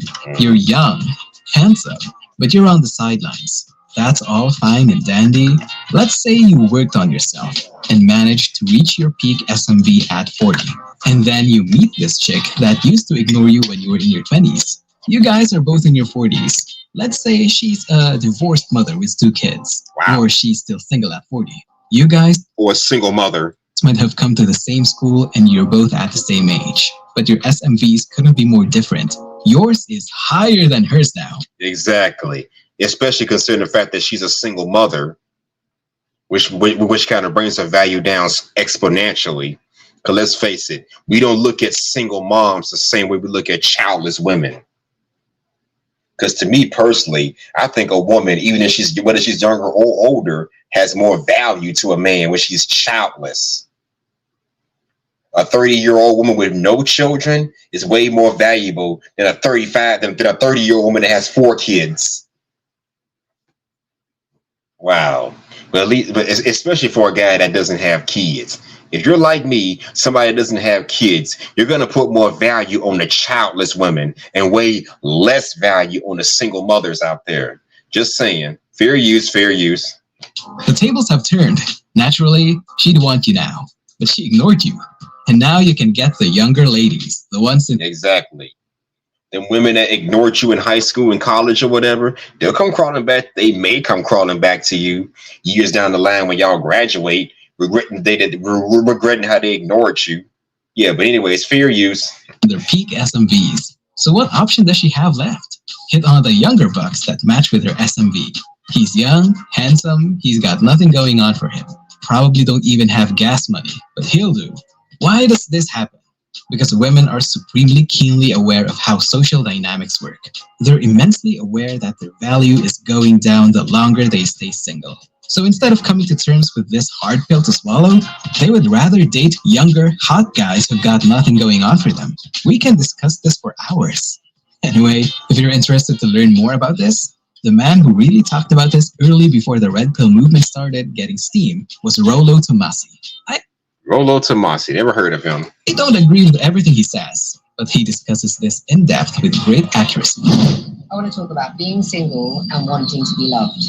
Uh-huh. I'm currently on a trip on my own in Costa Rica, and something really amazing happened to me today. Oh yeah, what? Coming towards the end of my trip, and I'm getting a little bit in my feels, and I made a video, it's a couple of videos back, talking about rejection and the fact that I started this year experiencing lots of different rejections, both personally and professionally. Some of those were, of course, in the world of dating, and it just made me think, God, is this ever going to happen for me. Now, I talk a lot about being single and being happy, and I think that no one is perpetually happy. No one is happy 100% of the time. It's just no, we all know that no one's happy all the time, every time. Yeah, that's just a fact of life. Life is an emotional roller coaster. Learn to accept it. But anyways, fair use. It's not possible. However, in general, I'm incredibly happy because I just don't want to settle. I know the kind of relationship that I want, and so I'm willing to hold out for that relationship. She knows what kind of relationship she wants, so she's willing to hold out for that kind of relationship. Something tells me she doesn't know what kind of relationship she wants. Well, you're holding out for something you really don't know. You're holding out for something, but you don't know what the hell you're holding out for. You don't know. Holding out for something you really don't know what it is, what you want. You're holding out for a relationship, but you have no idea what kind of relationship you want. My God. Oh, God. Dating is a freaking disaster. It's not a place you actually want to be in your 50s. We all go for the 50s. Other women. So my dating bubble, even though I think I'm pretty smart and I'm not bad looking, and I am as invisible to, I'd say, 70% of the men. So those. I wonder why. So when women get older, it's their dating pool decreases. Time is on. Exactly right. Now that begs the question: does a man dating pool decreases the older he gets? From what I understand, no, it doesn't. I guess it depends on a man, I guess. But anyways, fair use. On our side as men, and time is not on the women's side. This is one of the prettiest women I've ever seen. Now, she's hit the wall, and even someone as pretty as her is struggling. The guy in the suit is correct. Men age like wine. Yep. Women age like milk. Nowadays, you see women waiting. They're waiting. Well, I want to focus on my career. I want to focus on my degree. Something we don't care I want to about. be successful. Nothing wrong with that.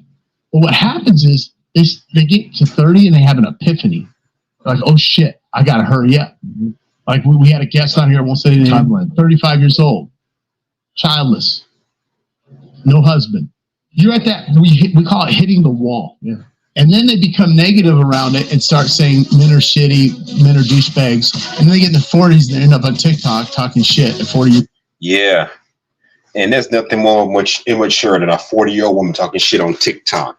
Like I said, that was a 20-year-old, but come on, you're too old for that shit, honestly. But anyways, fair use. Old, which is pointless, right? What did you do in your 20s? And this is another thing. It's interesting on planning. Watch this, Sean. And I know you get this. You talk to men, you say plan. You counsel women, plan. I ask a woman on the show, what's your 2 to 5 year plan? I don't know. You don't know. But he doesn't have one. Yeah. Yeah, you want a quality man. You're 35 years old. Absolutely nothing wrong with that.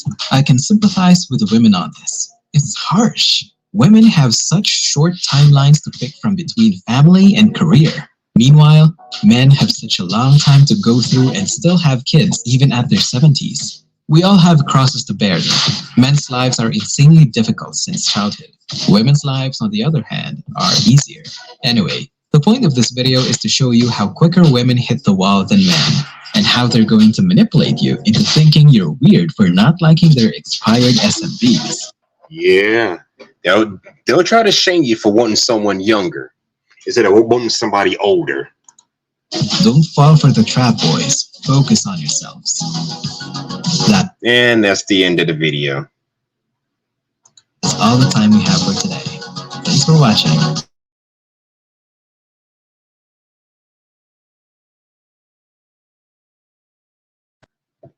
And that's the end of the video, folks. But yeah, that's absolutely right. Wow.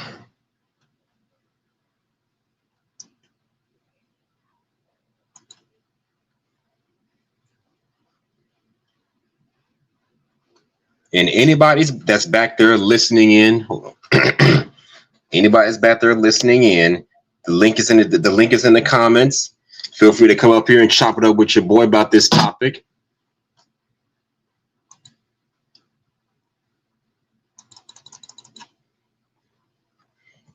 All right, feel free to come up here and chop it up with your boy. Let's talk about this.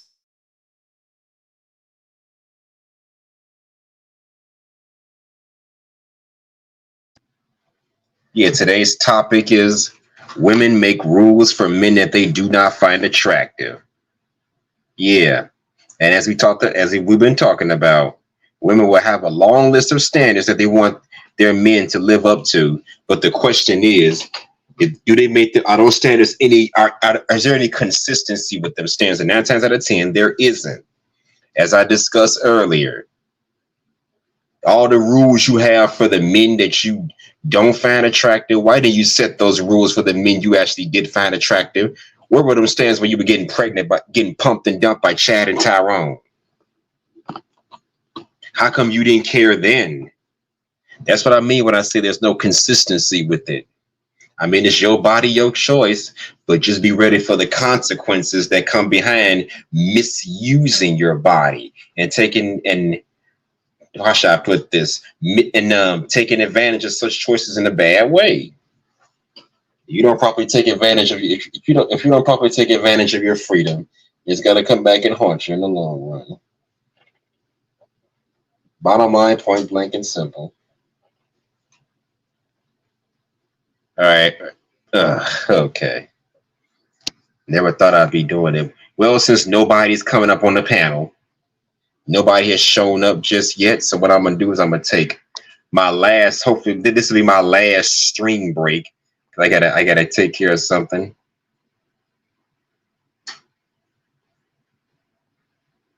This will be my last stream break. Okay, I'm gonna take about a 2-minute stream break.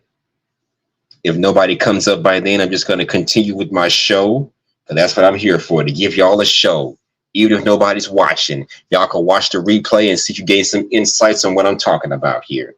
But anyways, be right back.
Okay, and we're back.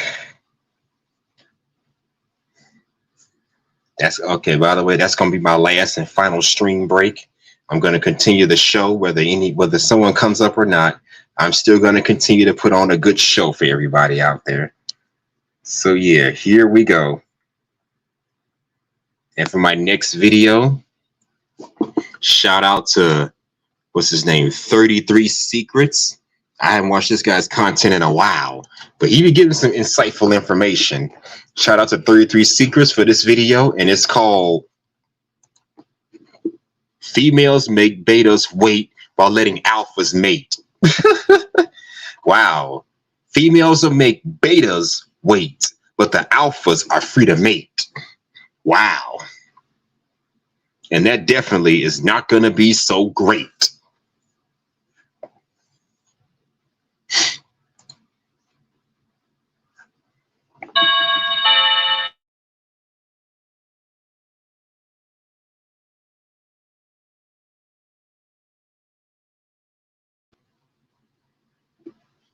All right, ladies and gentlemen, fair use, fair use.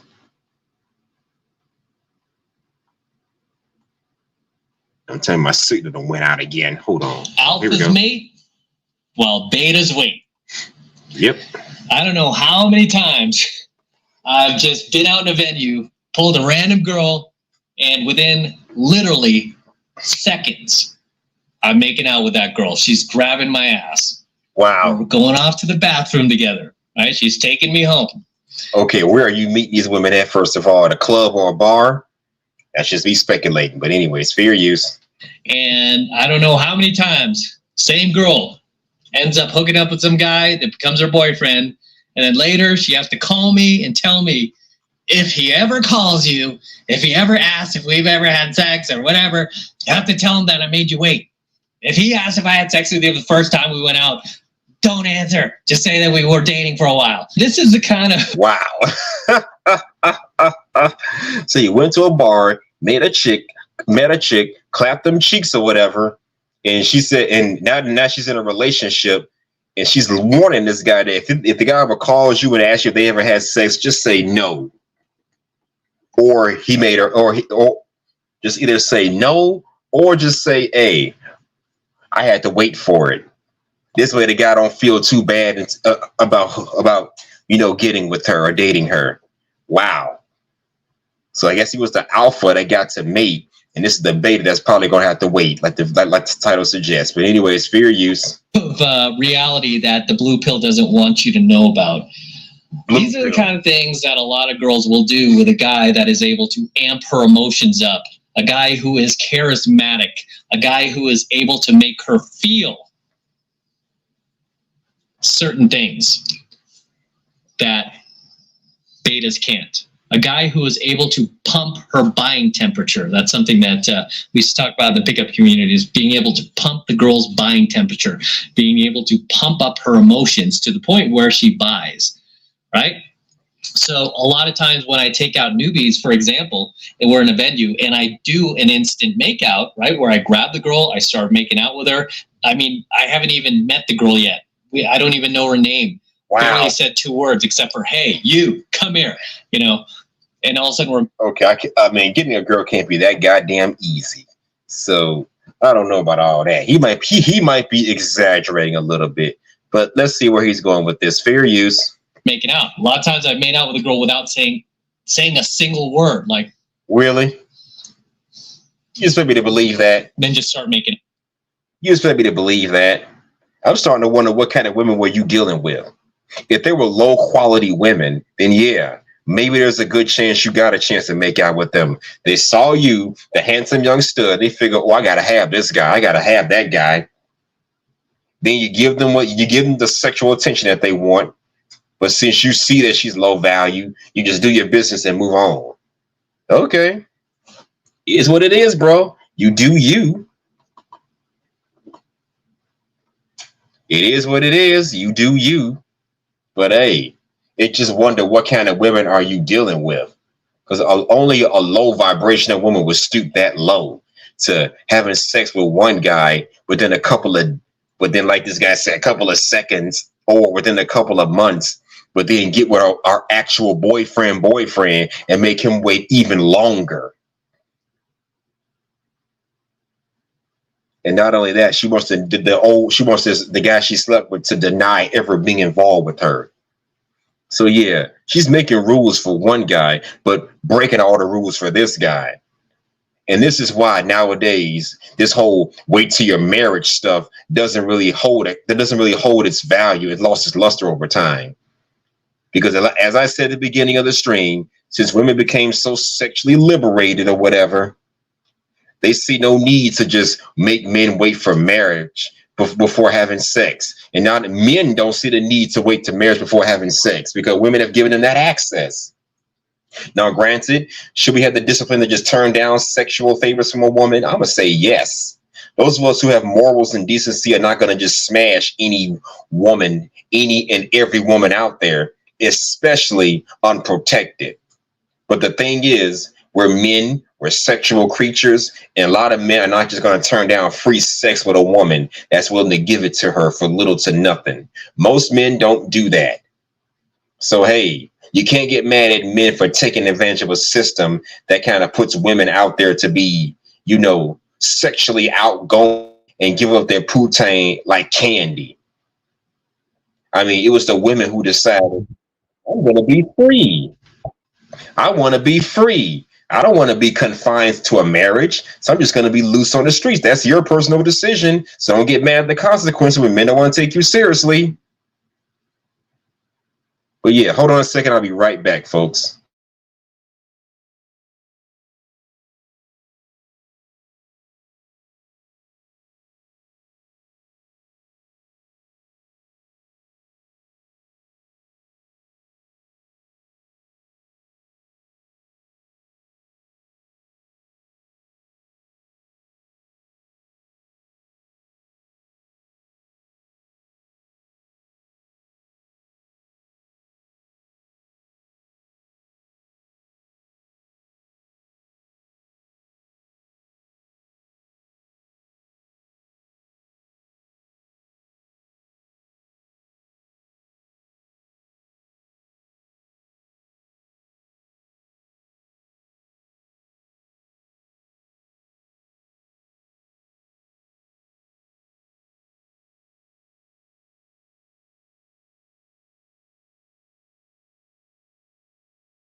Okay, I'm back. Let's continue. Fair use. Now, these are things that she will never tell the beta about, right? These are things that these girls will never tell these guys that she enters long-term relationships with. Because I've been doing games so long, I've seen a lot of these girls that I hooked up with very, very quickly, and not only with me, but with other guys. Like, they enter a relationship with a guy, and it's like a complete, 180. They're a completely different person with these guys. And then I hear the story and they'll tell me like, oh yeah, so this guy, he's a good partner. He's going to be, he's like my boyfriend now. And then I'll always ask out of curiosity, like, how long did you make him wait before you had sex? She's like, oh, like 3 months. I'm like, 3 months? I don't know. 3 months is not that bad. I mean, me and my ex waited 2 months before we had sex. But then again, this is the same guy that this is the same guy who was clapping her cheeks after just meeting her at a damn club. So it's kind of crazy how she made this guy that she's with now wait 2 whole months, while this guy right here got it within, I don't know, the day of. From what he's telling me. Wow. Oh yeah, shout out to Killer Swag. Get that bag. You don't care about them price tags. What's good, my guy? Sit back and enjoy the show if you're still back there. But anyways, fair use. Dude waited 3 months to have sex with you. She's like, shh, shut up, you asshole. You better not say anything. You better not say anything. Well, your secret is safe with me. In hindsight, waiting 2 months to have sex with your girlfriend is not that bad of a deal. But I guess given the context of this situation, seeing as how this guy here got it in with her within knowing her for less than a couple of minutes, that lets you know where her mind is. She's basically loose. She's basically a loose woman. She's gonna be loose for this guy, but be conservative for the guy that she wants to date. Well, you can't just turn that switch on and off like that. You can't waste your 20s you can't waste your young years being loose on the streets, and then you want to be conservative for the guy that you want to be serious with. Because eventually you're gonna go back to your street ways. But I'm just saying. Anyways, fair use. She's like, I really like him. You better not say anything. I'm like, I'm not gonna talk to the guy. I'm not gonna say anything. But I'm like, damn, man, 3 months, really? You know, a lot of guys too, they even get upset when I've shown like infield videos, even as simple as an instant makeout. A lot of guys will comment like, no, actress, this can't be happening. Girls don't do this. Women don't do this. No, this is not real, right? Their minds cannot grasp what's happening. It's like, no, you don't even know this girl. Why are you making out with her? It's like, hey, welcome to the real world. Right? Again, alpha's mate, beta's wait. Okay. Right? Alpha's mate, beta's wait. Alpha's mate, beta's wait. Believe that. So given the context, if your girl got you waiting at least a couple of months before having sex with her, knowing good and well that the last guy waited less than that, you know she ain't really feeling you like that, honestly. But anyways, fair use. The more beta the girl thinks you are, the longer she's going to make you wait. The more alpha the girl thinks you are, the more she's just going to go for it. Now, there's some pros and cons to this, okay? I'm going to be real here. I'm going to be honest. There's some pros and cons. When the girl just jumps in bed with you like that and she just goes for it, that girl, like deep down, she knows that this is not going to be a long-term thing. She knows that. I could have told you that. You guys are probably not going to last. I mean, the passion pretty much dies out very quickly. With the beta that she makes wait, I mean, they're building more of a foundation, right? And those relationships tend to last longer. So they're... Yep, that's true. Because sometimes the longer you wait to smash a chick that you really, really like and she likes you back, the more you're able to build a foundation with her. As opposed to just giving up, clapping them cheeks immediately. That way the luster dies down, the lust dies down. The spark eventually dies. That's how that works. But anyways, fair use. There's some pros and cons to that. I mean, if you just grab a girl, you do an instant makeout with her, you have sex with her on the first date, stuff like that, you do a same night pull, that chick will generally not become a girlfriend of yours, even if you do like her beyond the sex. So you're like, this is a cool chick, I want to see her again. Because you've already gone that far, she is never going to take you seriously. Yeah, exactly. And let me tell you this. I had a female I was chopping up one time. She said she let this dude clap them cheeks or whatever, or blow her back out. And then when he called her the next day talking about wanting a relationship, she eventually got annoyed and cut the man off. So I guess she knew in the back of her mind it was just a one-time thing. She wanted the dick, he wanted the pussy, they got it, and now it's time to move on. I understand. Well, I can understand how she feel about that, because and it kind of blew me, because most men do not want to a second interaction with a woman after they done clap them cheeks, depending on the quality of your relationship. I guess this guy wanted a relationship, thinking he could just smash and then she's gonna be his forever. No, but don't work that way. I mean, either that, or maybe he was afraid of the possibility of getting accused of the R word. I'm just gonna say, be accused of the R word because he didn't want to commit to her. That's something you got to think about too. That's why I'm worried about smashing certain chicks. If I give you the peen or whatever, and I don't want to commit to you, now you're gonna say I R'd you, I assaulted you. So maybe that's what he was scared of. But yeah, women do understand that if it doesn't go beyond, you know, a sexual fling, it's not gonna. It was never meant to be a relationship in the first place. And most women know that. They know this stuff. They're not dumb. They know what the hell they're doing. So yeah, he's right. But let's continue. You know, and I've made that mistake. I've had some girls like that I just worked. I was on that night, had worked phenomenal game. I was just on top of my game and almost a little too good. You know, I got the girl, had sex with her, and I really liked her. I was like, I kind of like this chick. I want to see her again. And, you know, she might have went out with me again, or she might even had sex with me again, but she never would look at me like, oh yeah, I can take this guy seriously, right? No, she didn't look at that. Clearly she wants to be for the streets. And you just one of her flings. And by the same token, you're probably looking at her in the same exact manner, but it is what it is. I want to build something with this guy. It was always like, oh, that's Matt, you know? No, that's how he is. And this is a relationship we have. And I don't want that type of like long-term monogamous relationship with him. So there's some pros and cons to this, right? At the end of the day, alpha's mate, beta's weight. I hear stories of guys that have taken the girl out on just dozens of dates and have barely gotten a kiss from her, you know, maybe felt up some boobies, and really that's it after like almost like a half a dozen dates of like, what are you doing, man? You know, you have to let this girl know that you're about to move on if, you know, just start like moving in the direction that you want it to move. Say you really like this girl, right? And you do want to build something with her. Now, granted, I've been through that before. I take a woman out to a chain restaurant or something. It doesn't get to the bedroom, but I do get my penis satisfied in some shape, form, or fashion. I had one chick, I took her to a chain restaurant. As soon as we pulled up to the restaurant or whatever, she was just sitting there giving me a hand job. Yeah.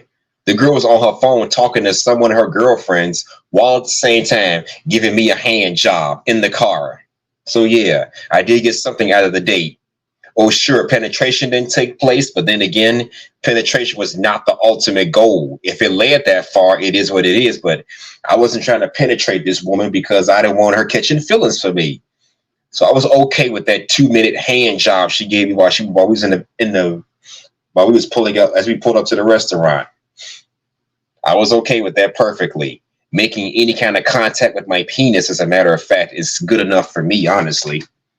It don't always have to lead to us having sex, but it is what it is. Let's continue. Fair use. It's not like you want to have sex with her on the first night. If you don't want to do that, you should at least have sex by at least the third date. Okay, assuming that you've gotten to know each other and assuming that, you know, you've done everything right. I mean, by the third date, I would say that's pretty fair. But a lot of these girls will make guys wait like forever. Now, it's understandable if the girl define forever is, say she's a virgin, right? My college girlfriend was a virgin, so she wanted to wait, and she was really, really traditional. So she was an Italian girl, totally traditional Italian girl, very traditional Italian father. Even like kissing this girl was like, whoa, you know, I was like one of the first guys to really make out with her and stuff like that. So it took a while to finally have sex. And obviously she was a virgin, right? And I think it was like a good 3 months, right? And especially being a college kid, that's like forever. That was the longest I waited for anybody was 3 months. And we're going on multiple. Like I said, me and my ex waited 2 months before we had sex, so I can't say that's a bad thing. But depending on the kind of woman you're dealing with, but it is what it is. You know, it's fair use. God damn. Multiple dates, and it did get to the point where I was threatening to leave. I mean, it really got to that point, and then she was like, okay, I'll give in. So there's certain circumstances where that does make sense. So if you're like a high school kid following my stuff, or you're a freshman in college and your girlfriend's like 17 or 18 and she's still a virgin, and you went on 3 dates. I mean, yeah, you have to be a little reasonable here. If she's like not willing to give up her virginity after the 3rd date. But in most cases, right, especially for these girls who are post-wall, who are now damaged goods, who rode the carousel through, AKA women over the age of 30, probably got kids, probably been ran through. The kind of women we talk about all the time, the damaged goods females. Yep, that's what we're talking about. About their 20s, and now are here in their 30s after riding all these alpha bad boys. Spent that entire decade of her 20s riding the baloney pony. Baloney pony. I should trademark that term. She was riding the baloney pony throughout her 20s. Now here she is with you, and she's making you wait. Right? Now, making you wait. Not gonna have sex with you, mister. Yeah, I guess out of all the penis shit she's taken over the years, I guess she finally wants to settle down with a good man and make him wait. Well, why didn't she make them other guys wait? Why didn't she make that's something you got to wake up to, fellas. You're dealing with a female who made you wait a couple of months to a year before having sex with her, knowing good and well that the last guy she dated didn't have to wait that long. Something is up. Now, I get it. You're not going to always have ways of knowing this kind of information, but it is something to kind of suspect, because, like, again, gone are the days of women saving themselves for the man that they want to marry. Hell, even we men barely save ourselves for marriage. We have sex the first chance we get. So there's really no way of knowing that. But that is something you got to kind of analyze. And again, depends on the kind of woman you're dealing with. A traditional female sets the standards for every guy that she meets. Like if she's had 2 boyfriends in the past, best believe those 2 boyfriends had to wait 2-3 months before they finally got it in with her. There was no, my current boyfriend is going to wait 3 whole months, but the last guy I dated waited 1 month and got it in with me. No. Those good women don't roll that way. That's just what they do. But the traditional good women, they're more consistent with their standards. That's all I'm saying. Fair use. Not cool. A lot of times, too, these girls will do things with the alpha bad boy, right? She might have let the alpha bad boy, like, have anal sex with her. Dude might have, like, came on her face and stuff like that. Yeah. Sucked her titties, humped her feet, stuff like that, suck her toes, whatever. But the guy that she's dating she probably won't let him do all that stuff. Who knows? Again, something you got to kind of look into. If she's not consistent with her standards, something is wrong. Done all sorts of crazy shit with her in probably crazy places too. Lots of crazy positions, things like that she will not do with the beta male, right? She does not want the beta male to know like how sexually liberal she was acting with these other guys. So you'll notice that like a lot of these girls, like if they're honest or if they get drunk one night, you might be able to get them to confess and tell you stories like, oh, so tell me about your last boyfriend. What's the craziest thing you ever done together? And they say liquor makes you tell the truth. So yeah, that can happen. Craziest place you ever had sex, and all of a sudden it'll come out, right? Because she's like too drunk to cover up, and then she'll just tell you exactly what she did with the alpha bad boy, and you'll be like, whoa, you said you never did that before, and she'll be like, oh, and then you'll kind of catch her in her lies. At the end of the day, yep, that does happen. I had a chick who got drunk around me one day. She just came out and said when she was in high school, she let 2 guys run a train on her. I'm like, God damn. Are you fucking serious? But she was tipsy. She wasn't drunk, but she was tipsy when she told me this stuff. I'm like, wow. So when she was in high school, she had 2 guys run a train on her. Ain't that about some shit? Of course, in the back of my mind, I kind of had a feeling she was damaged goods anyway, so I wasn't surprised. I'm like, wow. But granted, she did ask me my sexual experiences, and she wasn't judging me. So we kind of exchanged our sexual experiences with each other during our little tipsy state. So I wasn't even tripping. Besides, I was the one having access to her at the very moment. So I honestly didn't care. But yeah, that does happen. They say liquor makes you tell the truth. And yep, there you go. It happens, believe it or not. But anyways, fair use, fair use. Alpha's mate, beta's wait. That doesn't only include just waiting for sex, but that also includes different acts, different sexual acts in bed that she might not be doing with you, that she totally did with the alphas that she used to date, right? And many of those sexual acts she might have done on the very first night that she met those dudes. Where with you, she's making you wait for it. Yeah. The things she would do with the alpha Chaz, she ain't gonna let the beta male get off, get at her that easily. Ain't that about some shit? Yeah. Anyways, fair use. Making you work for it a little harder. Maybe she's trying to extract more compliments, more attention, more validation, more free dates, more free dinners, right? She's making you wait, right? And that's not the only reason. Obviously, she doesn't want you to think that she is a hoe. Right? She wants you to see her as a housewife, as a potential. You know what they say? You can't turn a hoe into a housewife, right? You all heard that old saying. But if anybody's back there in the chat, hit the link and let's chop it up. Today's topic: women who make rules for unattractive men. In other words, they make rules for men that they do not find attractive, but they will bend or break, if not break, those rules for the men that they do find attractive. That's what we're talking about here. And this man, 3360, is sharing his little crazy experience with a woman that he got to, I guess, clap them cheeks within a few minutes of knowing her. Now she's in a relationship with a new guy. She want to keep their interactions a secret from each other. So yeah, that does happen. That's today's topic. Making rules for the beta. And like the man just said, they make betas wait, but they let the alphas mate. Bottom line. LTR, because she wants to build something with you. So she doesn't want you to get that idea that she's that type of girl. It's crazy how these girls will do that to their beta provisioners, guys who are willing to really beta providers, sacrifice and commit themselves to her. Those are the guys who should be getting rewarded. I'm just being real. I mean, those are the guys who are really working for it, and they should be rewarded for that. Apparently. Well, unfortunately, these guys are not being rewarded. They're not being rewarded the way they need to be rewarded for, at least putting in the work to get access to said female. And that's just the harsh reality of it.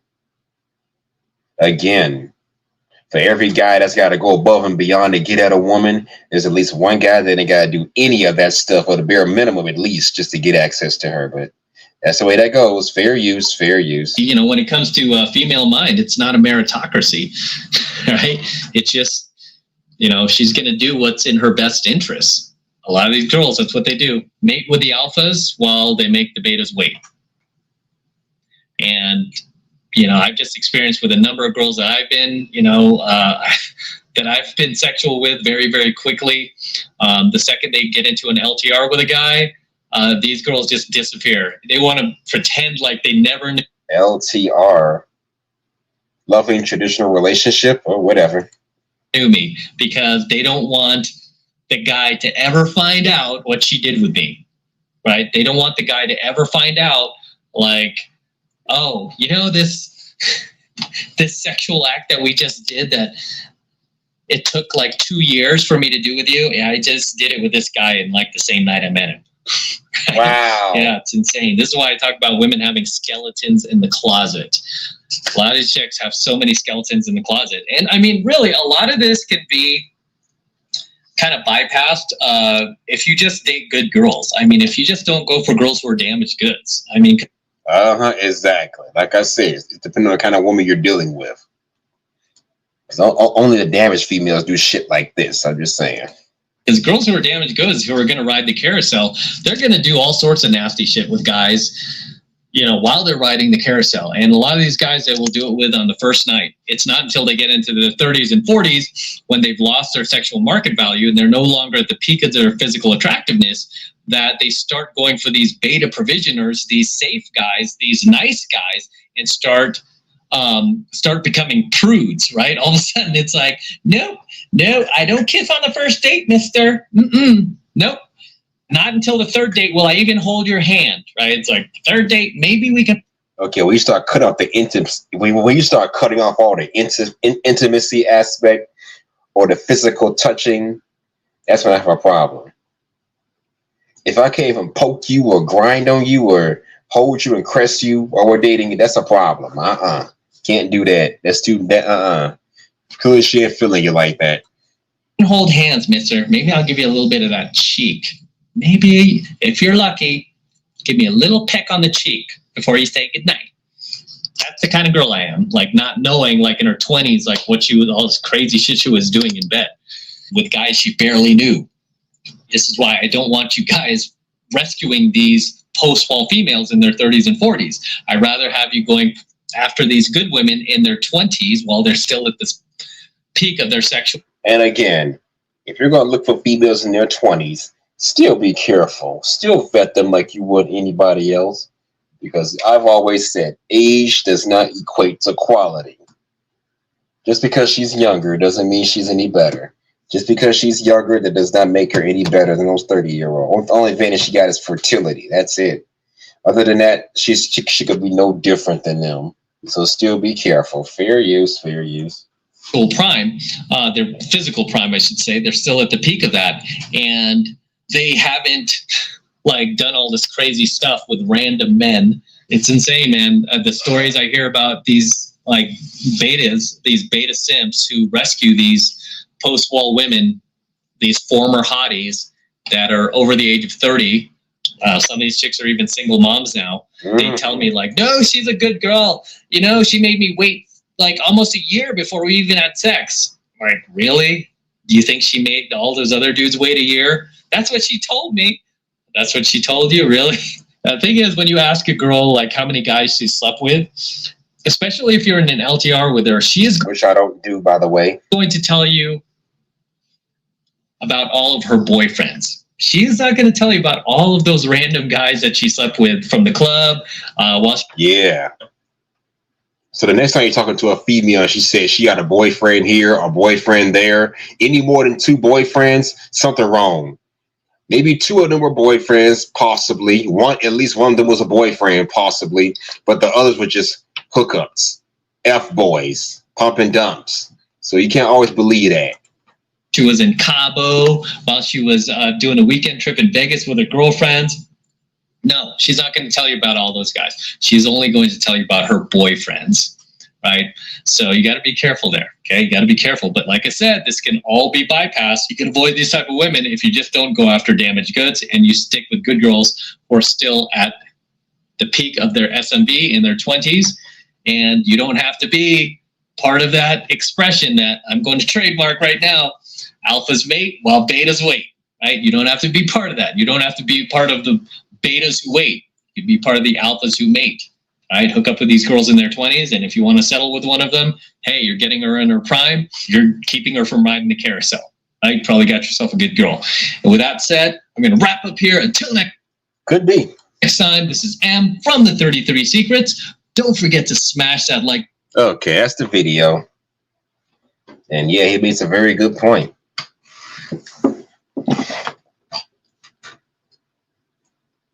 Because, yeah, women will ride the cock carousel, and then when they get with a guy that they like, they going to always say, oh, yeah, they were just boyfriends. No, all them men were not boyfriends. Some of them may have been boyfriends. Others were just one-night hookups. Let's just keep it a buck. You know damn well all them guys you've been with were not just boyfriends. Some of them were boyfriends. Others were just hookups. One-night stand men.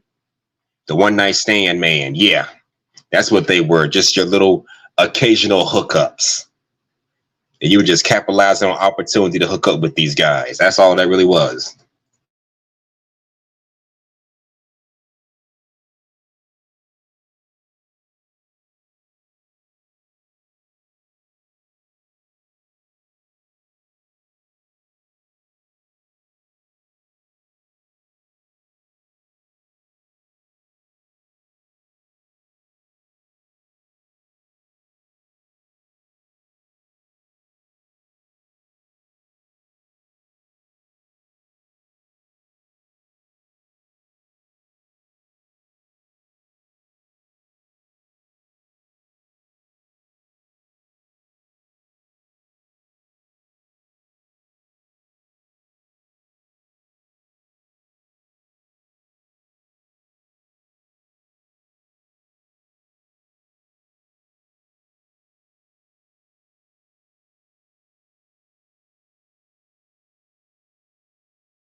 Women, stop making men play by your...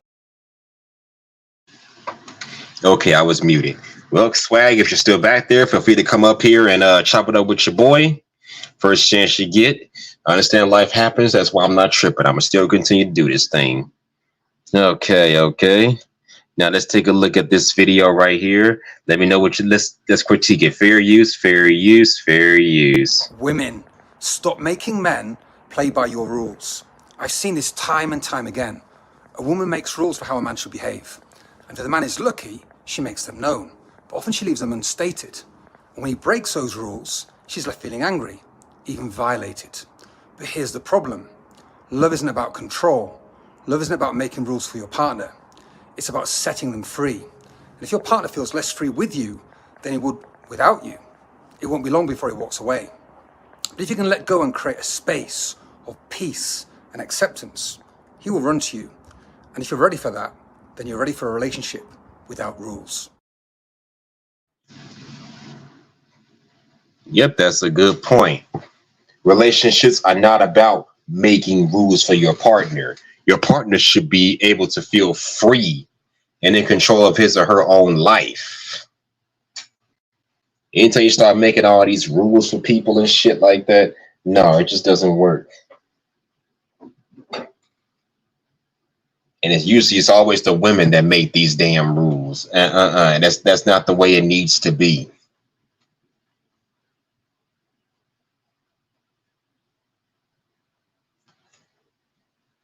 But yeah, relationships are about love, not about control.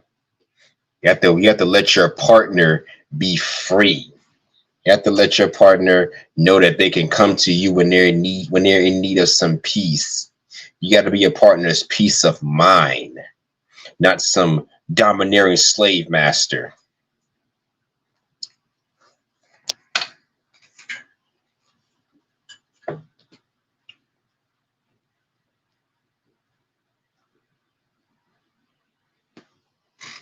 All right, here's my next video. And once again, shout out to Tay Tay for this one. Shout out to Taylor Moore, aka Tay Tay, for this one. Let's hear what she has to say. Fair use, fair use. Got you some flowers. In this little clip, she tells him, "What did you do?" And all the women in the comment section are saying, "Oh, men like to buy us nice things just to butter us up." You know what's really annoying about a lot of women? You guys will bitch and complain that men don't apologize, but when they do, you bitch and complain about that. Do you want an apology or not? Do you want a man to buy you things or not? You guys contradict yourselves every chance you get. This is the reason why men don't feel good enough. This is the reason why men do not try, because you don't let them. When you make things difficult and hard, a man's not going to even want to do it. That's like complimenting a woman. Her always going, "Oh, no, I'm not going to compliment you anymore, bitch. It's annoying. God damn. I get it that we go through things and we're sad and all that. Heal, because you guys are going to destroy good men. Y'all will bring all your toxicity from your last relationship. You can tell this girl has never been loved a day in her life because he's giving you flowers, trying to be sweet to you, and that's the deadly side eye you give him. Like, you guys are so backwards, but you'll sit there and suck up pee-pee for guys who don't give a fuck about you."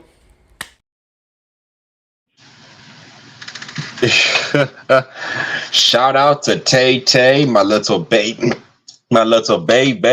looking so good in her heyday, because she was right on. Because she's absolutely right. You got these men doing nice things for you, but then you want to give them the side eye, like, oh, like you don't give a fuck about what they're doing for you. But the guys that don't do this kind of shit for you, you are so quick to jump in bed with them. Yeah. Again, the rules for the beta: do all this nice stuff for me because that's what a man is supposed to do. Rule for the alphas: you ain't gotta do shit for me. Just give me that dick and I'm done. And then you could be done. That's how they do it. That's just the way they work it. That's just the way they do things. Oh man. But shout out to Taylor Moore for that one, because that was interesting. Yeah. Okay, on to my next little clip. I have some more to show, but I'm going to do this 3 at a time here. Okay, here's my next one. Anyways, all right, here it is. Fair use, fair use. Women will make rules for guys that they don't see strong sexual chemistry in, the betas. And women will break rules for men that they see strong sexual chemistry in, aka the alphas. That's just how women operate. Whenever they've given the I don't do something until 5 dates, or I don't do something, you know, whatever, you can always just add in your head with you. Because if it's a guy that she has strong attraction to, even if she's asexual, sapiosexual, or whatever vortex of bullshit is going on in her head at that time justifying why she's not dating or why she may not be interested, it doesn't matter. It really doesn't matter at the end of the day, because if her actions don't express her intent, then you have nothing else to believe.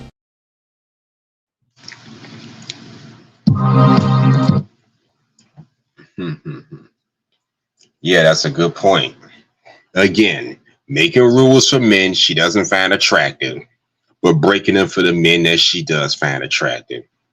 And like you said, if your woman is saying, oh, I don't do this, I don't do that, I don't like men doing that, try to interpret it as correction. You don't like me doing this. You ain't gonna let me specifically do this. You don't want me specifically doing that kind of stuff for you. You just hate when I do this.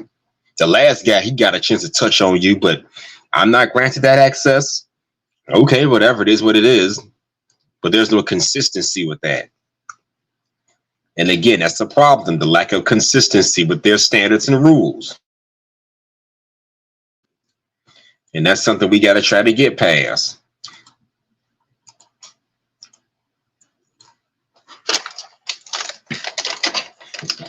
But yeah. Okay, again, anybody that want to come up here, the link is in the description below.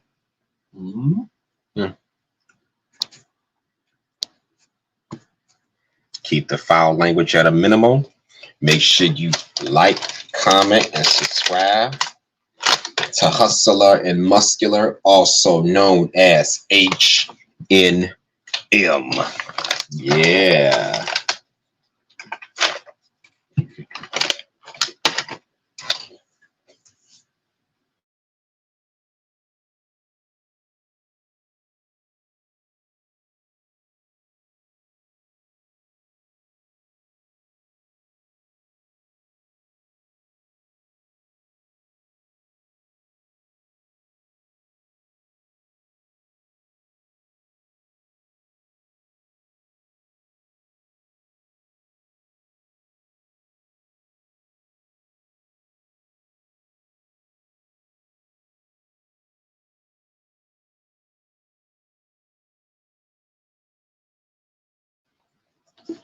All right, here's my next video. And shout out to the strong, successful male. I ain't heard from this guy in quite a while. I used to binge watch his content a lot. I don't know why.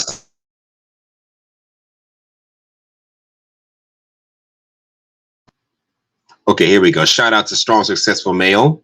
This one says her plan to break rules for the alpha and make the rules for the beta completely backfired. Sounds interesting. Let's hear this. All right, ladies and gentlemen, hold on. Audio, so I gotta mute it. All right, fair use, fair use. Successful male. So for today, I'm going to go over an email that was sent from a subscriber. That's from a guy. He is 51 years old. He is divorced, has a couple teenage kids, and lives over in the UK, in England.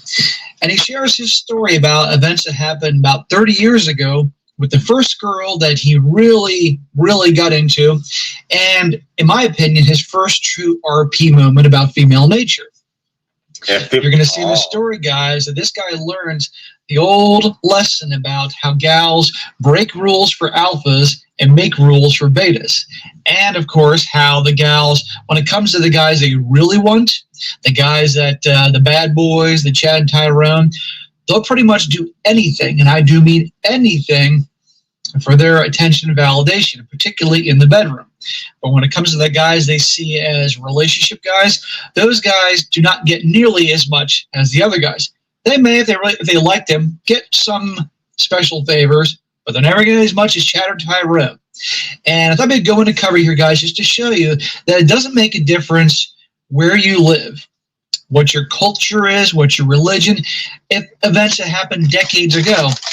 Human nature is human nature. What drives and pushes men is the same in any time period, culture, religion, whatever. And the same things that push, motivate, whatever women, it's the same thing. Yeah.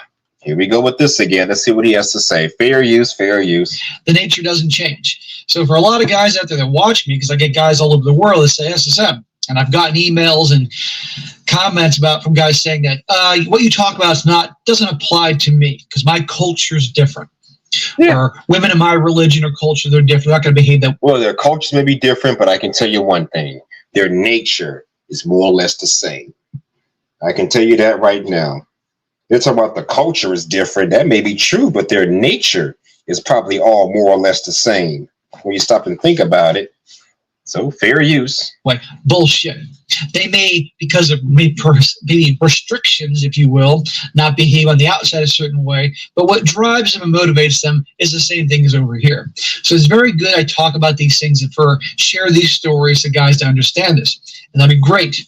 Being another about events that happened 30 years ago, before social media, before all these things, still, women are women. And before I get into this, real quick, I'm going to read a quick email that was sent from a subscriber about a little get-together he had over the holidays with a divorce attorney who was a friend of his and what she had to say about her line of work. You'll find this amusing. And then I'll get on to the main event. Short story, guy says, hey, SSM. My wife and I joined a younger couple, not married, for dinner last night. This is over the holidays. Okay. The gal is a family and divorce attorney, and this was our first time meeting her. We got on the subject of marriage and asked her about her cases. She told us that most were couples in their early 30s who got married in their early 20s, and the husband is cheating with the babysitter. Damn. Others were couples that got married too young and have changed as individuals. We're in California, so the betrayed wives get upset to find out that the courts don't care about the affair. Like you always say, both gals and guys cheat. And this was just one lawyer we spoke to. Keep up the good work. Translation, California. Yeah, the guys are cheating, but the courts don't care. It's like, whatever. And well, damn. So in California, a man can cheat on his girlfriend or on his wife or whatever, and the courts won't care? Well, goddamn. Shit. I never knew that. I know where I live and you get caught cheating, you're in deep shit. She's got to take it to court. I'm like, damn, that's something. Sure, it ain't cool that anybody cheats. But a lot of times, situations where the gal cheats, no big deal. The guy cheats, they hit him with a hammer, right? But so that's pretty funny there. And also he's mentioning here, all these couples are ones that got married really young, 20s. There was cheating going on. They just changed all that. This is why I say how stupid it is to get married really young. Yep. Most people don't have the level of maturity in their early 20s or 20s compared to like our parents and grandparents. So it's very foolish. And yeah, that is kind of young. But then again, it's kind of young to get married. But then again, you don't want to wait till you're damn near 30 or 40 years old trying to find a wife. Because, again, the things you wanted when you were younger in your 20s, you can't demand that out of a spouse when you're in your 30s. Youth, beauty, somewhat, fertility.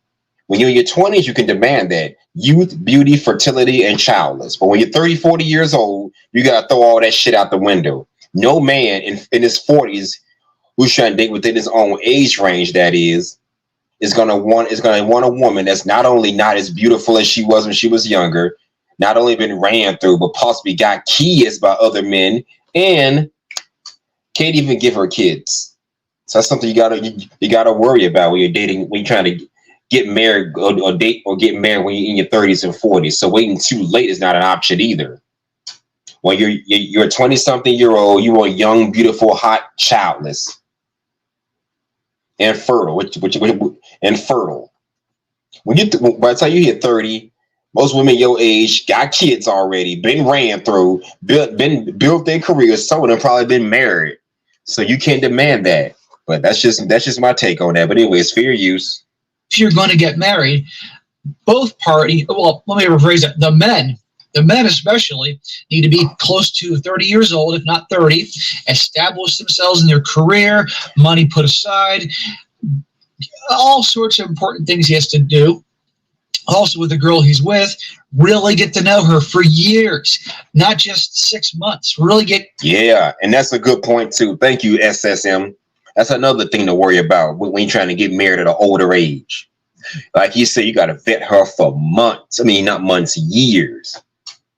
With that being said, how the fuck would I look at 39 years old dealing with a female that's, I don't know, 34, 35 or whatever? She's 34. By the time through vetting her and realize I want to marry her within a year or two or whatever, when she'll be 35 or 36 and she's not going to be fertile anymore.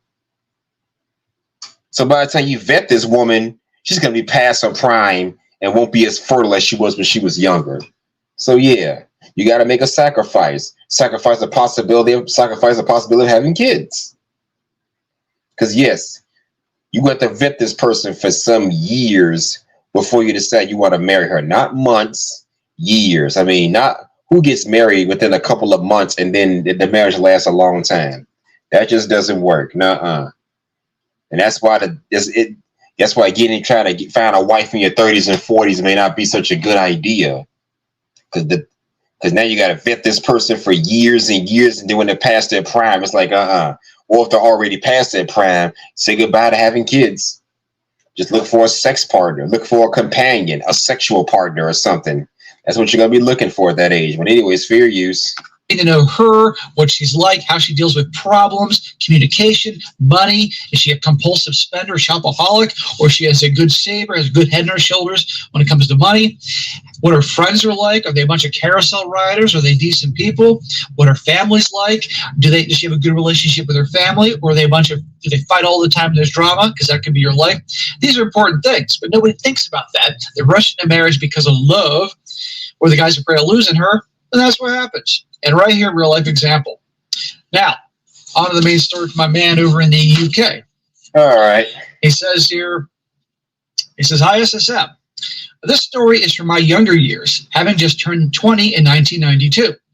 I'm now 51 years old. 20 in 1992. Dang, I was 7 years old back in 7 or 8 back in 1992. Wow. Okay.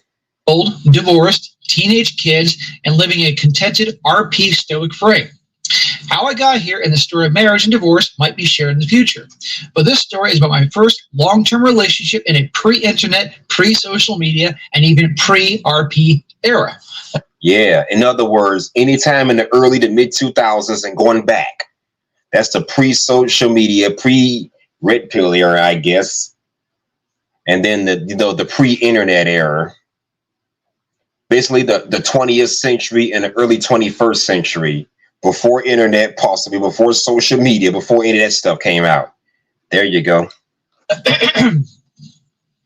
It says here, I just dropped out of college in early 1992, failing to complete an HND at university in Northeast England. There was a major recession underway with 15% interest rates killing the housing and job sector. So youth unemployment must have been over 20% in my hometown. Hear that, guys? 1992 in the UK, 15% interest rates. 15%. So you think it's bad now? Imagine that. I don't know what was going on economically in the UK in 1992. I'm guessing the high interest rates were to combat inflation. Oh boy, hold on. Damn these ads. Give me a minute.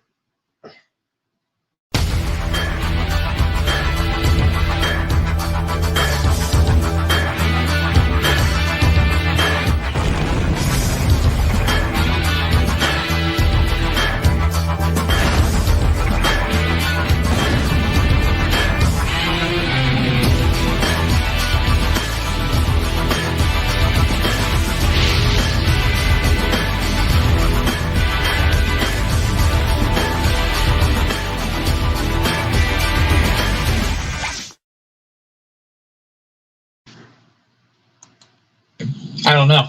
Now I'm going to research that. It says here, I lived in a shared house with 4 other students and 1 other unemployed like myself. There was not much to do other than play games in the house on the House Amiga, smoke roll-ups, and drink cheap supermarket lager. It was during one such drinking session that one of my housemates, Hayden, invited over a friend that he had met in his previous house share, an 18-year-old redheaded girl from Melbourne, Australia. He says, I was absolutely wasted at the time, but I could see that me and her were going to get to know each other, if you know what I mean. Oh, yeah. So once I had sobered up the next day, I sat there about quizzing Hayden on who she was, if she was single, and could he invite her over again. Her name was Nave. She was single and only had 2 friends, Hayden and his other previous housemate, James. Once arriving in the UK a few months ago, since arriving in the UK a few months ago, he agreed to invite her over, and the next few times she was over, I stayed sober and eventually made my move to get to know her. To my surprise, Nave had been asking Hayden the exact same question of me, so we instantly formed a connection and got the whole mutual attraction awkwardness out of the way. Cool. Okay, cool. You noticed her, you're attracted to her, she noticed you, attracted to you. Cool. Makes sense to me. She told me that she was an ex-Mormon who had left Australia after her dad remarried. Her mother had died 3 years earlier, and she was not getting on with the stepmom. She asked me to take things very slow. Stepmom. Okay, whatever. On the intimacy side, partly because she was ex-Mormon, and this was all new to her and the party. And by the way, Mormons are people that like to travel a lot. They have a mobile home or trailer park home, mobile home, whatever they call them things. They like to move around a lot. That's what you call Mormons, just so y'all know. And partly because she was technically promised to another young man, still in the Mormon church. I need to be there, need to be sure before she took the step of no return. So let's remember this part. She wants to take things very slowly. Ex-Mormon, supposedly promised to some other dude in the church, which is weird as all hell, but yeah. Okay. Any Mormons on here, ex-Mormons, can explain that to me, please do in the comment section or email me that. So let's make this clear. Take things very slow. Good girl. I probably need to jump back 3 weeks at this point before the makeout session started. David asked Hayden if their other friend James. Let me go back. Nave had asked Hayden if their other friend James could stay a night in the house spare room to attend a job interview, as he was now living in a different city. Dave is requesting this weeks early. Okay, man, oh man. There. Myself and the other housemate had no issue with this, and it was the one and only time that I met James. James seemed like a cool guy, a bit scrawny and bit small and scrawny, but okay, with a somewhat abrasive sense of humor. We went out clubbing as a group that night, and all seemed normal. I barely knew Nave at this point, maybe our 3rd time being in each other's company, no dates yet. So I did not register when James stayed at Nave's house share instead of ours. I just remember getting back to ours and then seeing James and Nave disappear out the door with an odd look on her face, a look that I've not forgotten to this day. Huh. How interesting. Wow. What could this all be about? Mm-hmm. Fast forward 3 weeks again, and James had gotten back to his hometown. He did not get the job, and myself and Nave were dry humping like rabbits. Remember, this is 1992, and good girls still allegedly exist. Yep. Really, dude? I mean, back then, good girls still existed, but come on. In the 90s, the bad girl, well, it was way less bad girls and way more good girls back in the early 90s because, well, we didn't have social media blowing up their egos. We didn't have social media wrecking the dating market. And a few bad girls that were out there, they're not like the bad girls of today. Their egos weren't that bad back then. I mean, the most you had to deal with was the stuck-up girl in high school, the crackhead female across the street. That's the most you had to do. You didn't have all these entitled broads out here because we didn't have social media giving them all this goddamn attention. So, but yeah, there were bad girls in every era. They just change over time. The bad girls of the 90s are not the same as the bad girls of the 2000s or the bad girls of the 10s and on down to today. They evolved over time. 304 culture may be nothing new, but I think social media kind of brought it to the forefront. They were thoughting up even back then too, but they kept it more low key because of the degree of shame that they could possibly experience. But anyways, fair use. What I said in the beginning, and you're going to see this in a moment, how doesn't make a difference where you live, what your country is, what your religion is, or what time period you're currently in, or came from, or whatever. Or the former Mormon, but obviously raised in that church. And how many decades in the past, human nature is the same. So let's remember this. Again, different cultures, different religions, just different backgrounds, but at the ending of the day, female nature is all the same. Remember that. Good girl line, he said. Anyway, one day of fumbling around too many times, and Nave had enough. She ripped off her clothes, then mine, and we abandoned to take a slow approach. Yeah, I can see that coming. What preceded was 24 hours of bliss and sweat that only a couple of 18, 20-year-olds could achieve. Laying in the bed the next day, we started to discuss our S-word past. Oh boy, here we go. Probably the worst and most emotionally damaging conversation I've ever had, given that I was now intensely in love with this girl. Smack. Dude, you just met her. Now, I know this is 30 years ago. This is the younger you, and you're now all the wiser. But still, it's amazing how us guys when we're young, or at least most of us, and I did the same bullshit, was just fall in love with this girl head over heels after like, a week or something like that. I don't know about y'all, but I started believing in love at first sight 20 years ago. But then, and that was the pre-social media era. I said fuck love and fuck relationships 20 years ago. And granted, and ironically, I've gotten way more female attention with that mindset than with this I'm in love, I want to be in a relationship mindset. So it's amazing how the world, how crazy the world is, ain't it? Oh, Swag, you're sitting back watching. Okay. Hey, buddy, the link's in the description that you can come up and chop it up with me. You got time. I still got about, 15 more minutes before I shut it down. So you got time, come up and chop it up with your boy. Anyways, fair use. A couple of dates. It's just so ridiculous when we're younger. And too bad we don't have our older selves to go back in time and smack us. Yeah.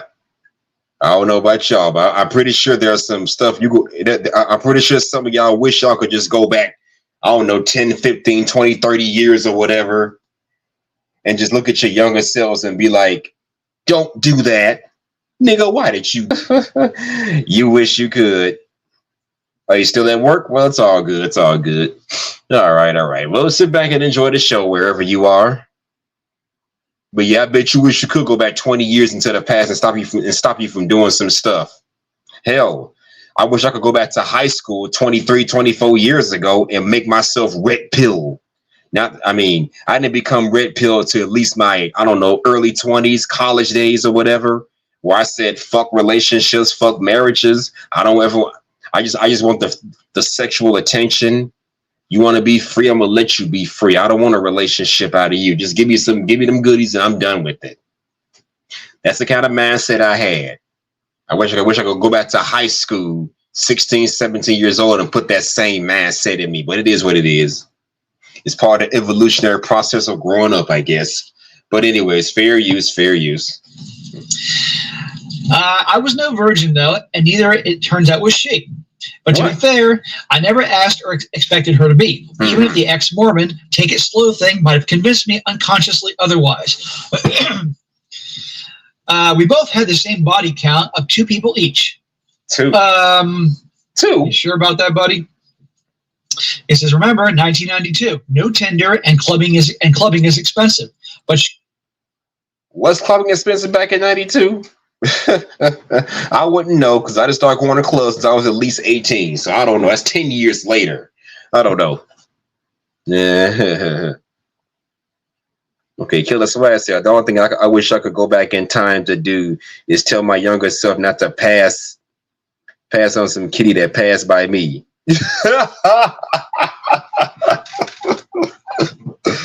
Oh my God. You pass on some kitty that passed by you. Okay. Well, you know what they say. It's the shots you don't take that you miss the most or regret the most, or whatever they say.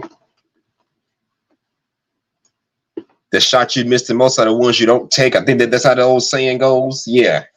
Well, you live and you learn, buddy. Now, I'm pretty sure you're not passing up anymore now, are you?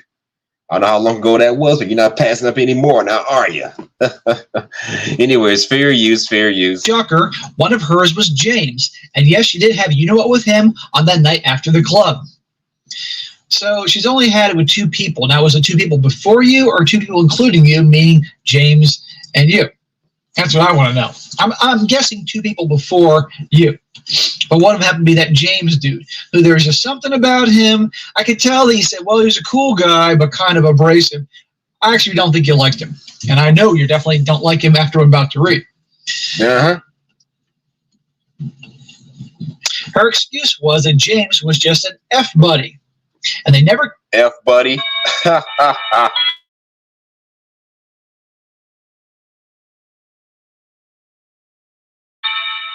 Hold on, I'll be right back.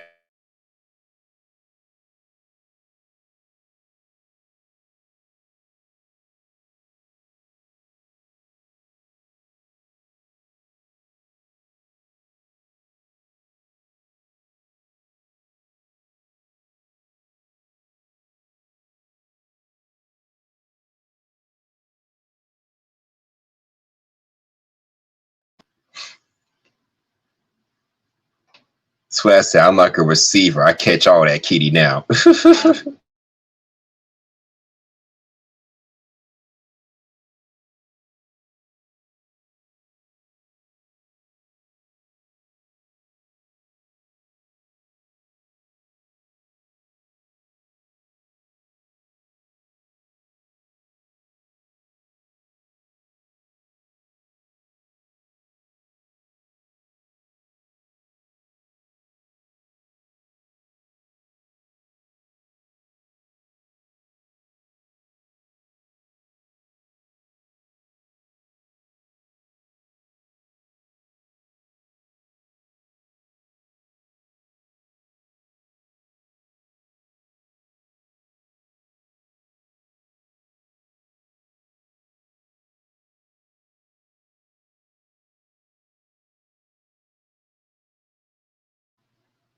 Okay, I'm back. Fair use.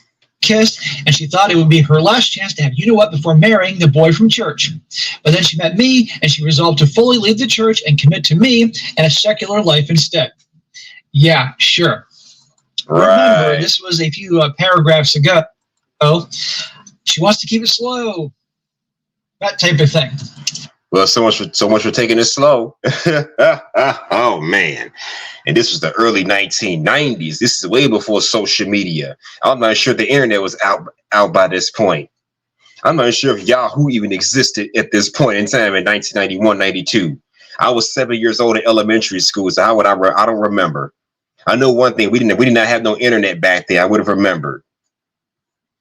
And even back then, this shit was going on. So it's nothing new. I just think it's gotten worse. You were hard pressed to find a female that was for the streets back then, that more so than you could a good girl.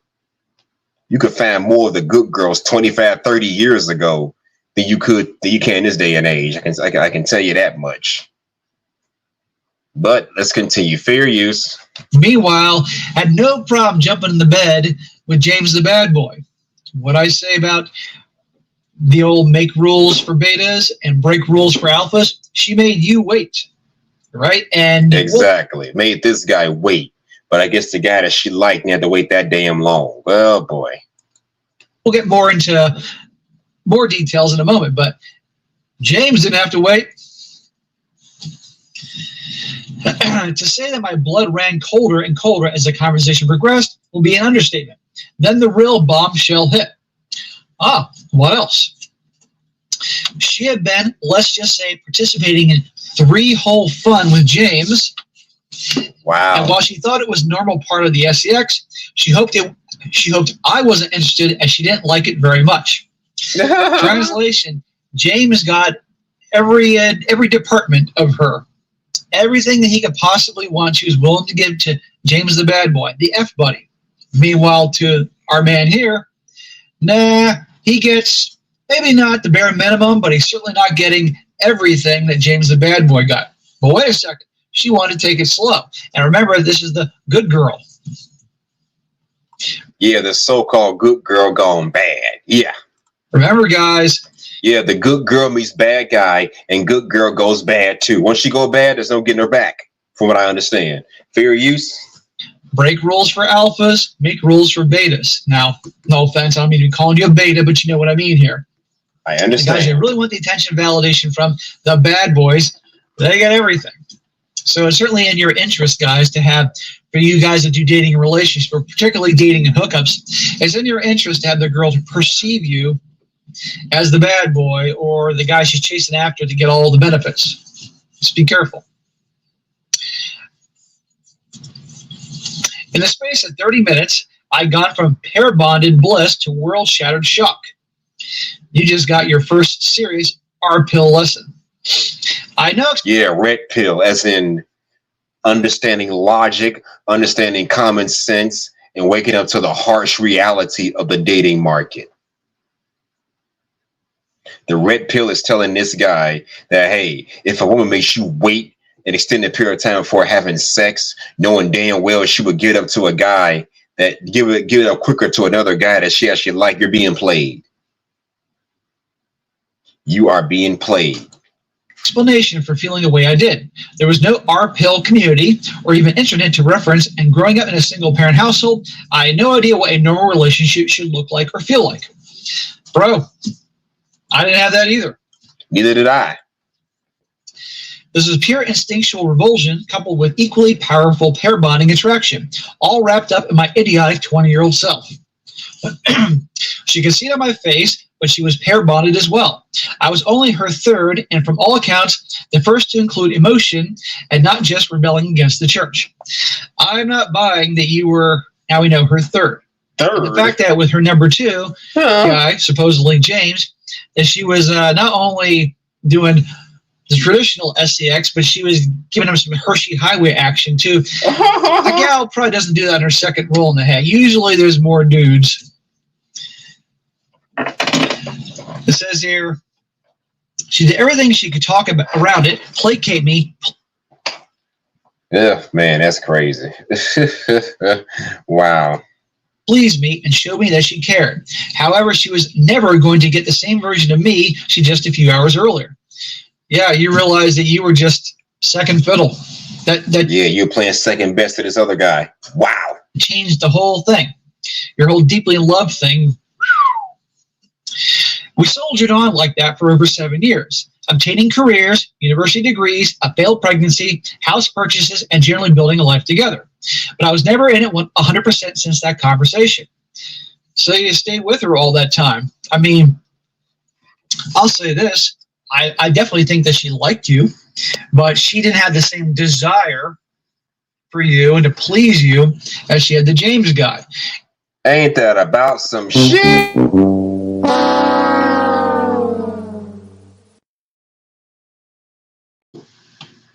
The price ain't right.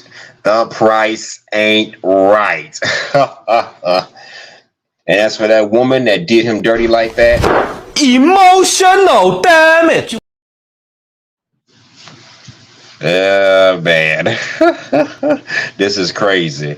Anyways, fair use. You were, she could tell, the relationship type, you know?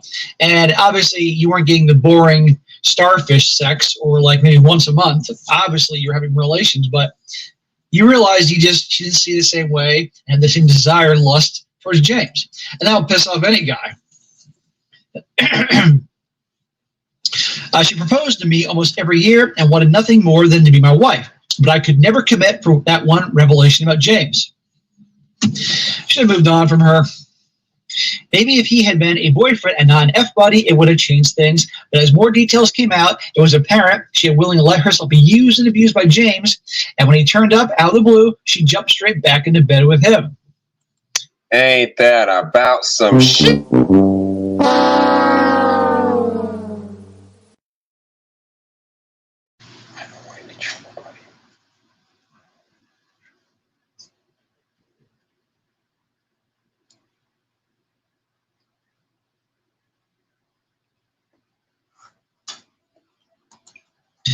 Oh, how interesting. She's with. That's the part that's confusing here. That she said 7 years, but was it after the 7 years that she then got back with him, or was there a cheating on her part going on somewhere in between? That's a little confusing. Were you guys? Yeah, it is confusing. What was she doing with him all this time? Was she still seeing this other dude while we're currently with her boyfriend, well, husband, whatever? What was going on? Fair use. In a serious relationship, or was it just kind of a whatever thing? It's a little confusing way you wrote this. It is. He says, I don't know if this story will resonate with a modern audience, as some say I was an idiot. A body count of 2 is a unicorn. But all I can say is that I did meet my life partner in 1992. A woman that I would still be with today, if not for the above. I looked her up a couple of years ago on Facebook, and she never married or had kids, unlike me. She was still in good shape and had made a good career of it. Just hope she's happy with her cats. Cats. Go figure. As far as that look she gave me as leaving the house with James, in hindsight, and after many years of taking bitter R pills, I now know that Nave knew exactly what she was doing would mess up her potential relationship with me. She already had me in her sights, but Mr. Right now was there for her, and despite her consciously knowing it. Yeah, she didn't want Mr. Right. She wanted Mr. Right now. Yeah, right then and now. Yeah. Same old shit, just a different era. Yep. Was wrong. She was going to go do it anyway, and then somehow magically expect it not to matter later on down the line. Being interested to hear your take on this, SSM. Is there a moral to the story, or just an indication that things were no better back in this day? We just didn't have a platform to discuss it on. Well, one part is, as I said, we had barbershops back then, but that was it. Yep. Doesn't make a difference. Just 30 years ago, women are women. Yep. Okay. Go back to the freaking. I don't care what time period it is. Their nature is more or less the same. All of them, as far as their nature, is all the same. Yeah. Stories in the Bible. Okay. And some people can say, oh, they're just stories, but the point is they're written a long, long time ago, and there are a lot of similarities and parallels as to today. So it doesn't make a difference where you live, what your religion, socioeconomic status, culture. Men are men and women are women. And at the end of the day, they're going to chase the alphas. The guys they perceive as the bad boy, they're going to get all the fun and playtime and excitement and pretty much whatever they want. While the guys they see as relationship material, either they're going to get the bare minimum or they'll get some stuff, some fun, but they're not getting the full thing. Oh, hell no. And he learned the hard way. Now, again, I'm a little puzzled about the end. My mama always told me some things in life we have to learn the hard way. And yes, this man learned the hard way, dealing with a female that basically wanted to be for another man, making rules for him but breaking them for somebody else. Blah. This whole 7 years thing, and you stayed with her and all that, and then James showed up or something like that. That part's a little confusing to me, but the point is of this whole story is they make the rules for the betas and they break rules for the alphas, et cetera, et cetera. So something to keep in mind, guys. And remember, and I've said this before a lot of times for you relationship guys that are in your 20s or maybe your 30s, and maybe you're noticing that now the gals are starting to pay more attention to you than they once did when you were younger. Be aware, and I say this all the time, that when women start getting close to that number 30, it scares the shit out of them. Really does. Because they know it when they get to 30, that's when they're going to be seen different. They know their prime is their 20s. That's why they're rushing usually to get a ring on their finger. And they'll then choose guys to settle down with they ordinarily, when they're younger, would never, ever give them the time of day. But you, the guy in his 30s or late 20s who now has maybe starting to become established in his career, built up his confidence, got some resources, now all of a sudden you're very attractive. And be aware, unless you really have gone from being, kind of the an ugly duckling, blue pill weak guy to transforming yourself into more of a masculine alpha, the only reason they're after you is because the clock's ticking, biological clock, they're turning 30, they want to be married, and they're choosing you. And if you... Exactly. You're basically a last resort. Now they regret making rules for these guys and making rules for you and breaking them for the other guys. Now they regret it. Let them hit that wall, which I talked about on a previous panel, and watch them regret their decision to break the rules for the alpha but make them for the beta male. Yeah, they're going to regret it. Fall for that. The odds are you're going to get the bare minimum in terms of the bedroom department, if any. You're not going to be treated the same. She's not going to love you. That's for sure. So just be careful. And right, this story here shows how the guy she lusted for got everything. The guy she really liked, relationship material, he got some playtime, but it wasn't the same. And that bothers guys. And that's understandable it bothers guys. I've covered a lot of stories where guys found out that their girlfriend or wife, who they thought they had a good thing was, back in college, in the early 20s, she was as wild as can be, hooking up with every dude left and right, and gave whatever they wanted. Meanwhile, he wasn't getting nearly what he wanted in the bedroom, wanted to try certain things, explore things with her because it's his wife, of course. And she's like, oh, I don't do that. I hate that. I never did that. Yeah, but when she was younger, she gave it up to all those men. So what's changed? And then finds out about, so this is an example. Yep.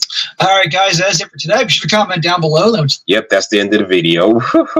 That's a crazy story. And from what I understand, the story he was telling took place in 1991.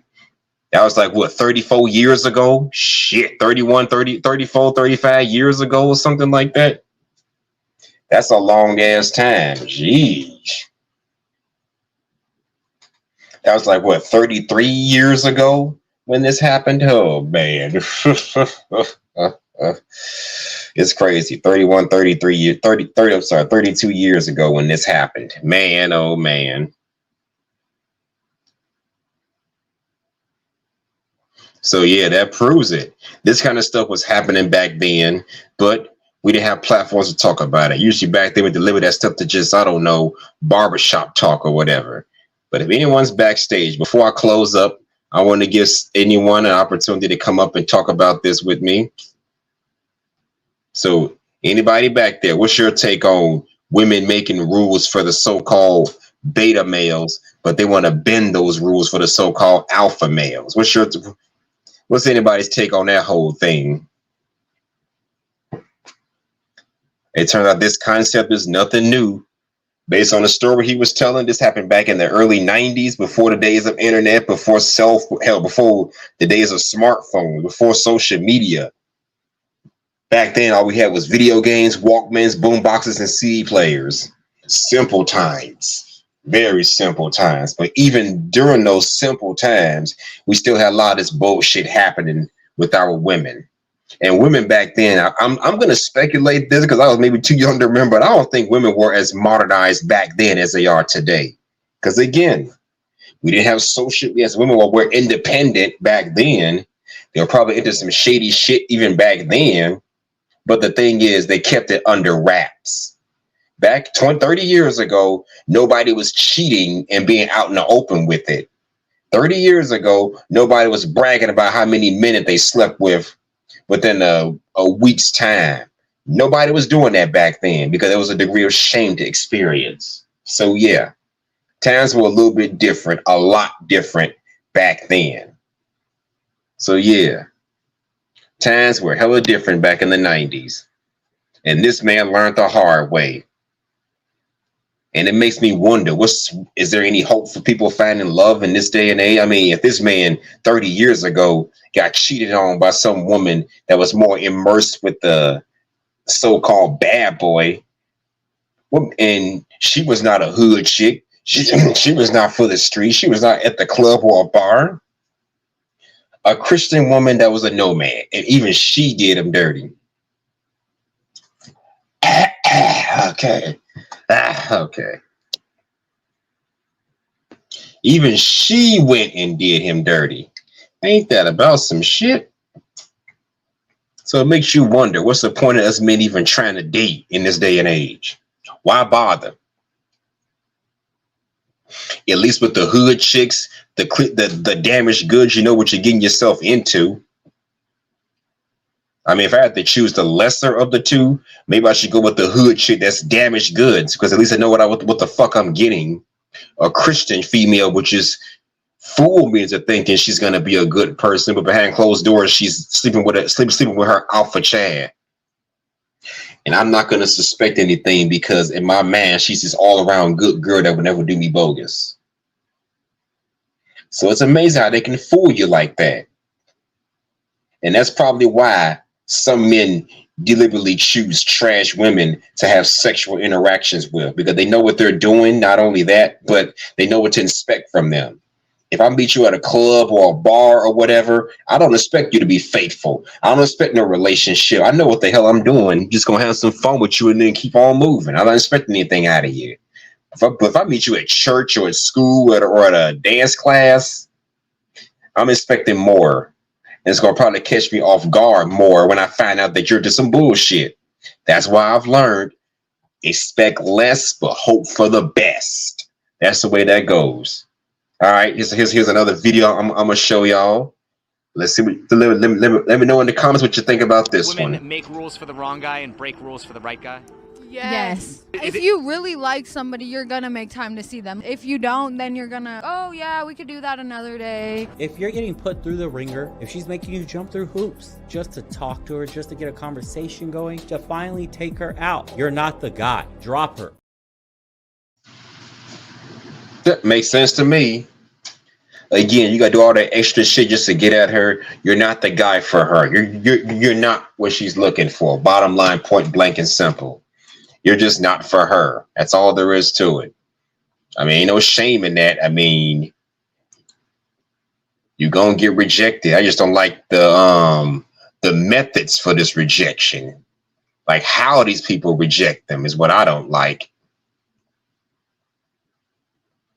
I guess I just have a problem with how these women go about here rejecting these men, you know? But it is what it is.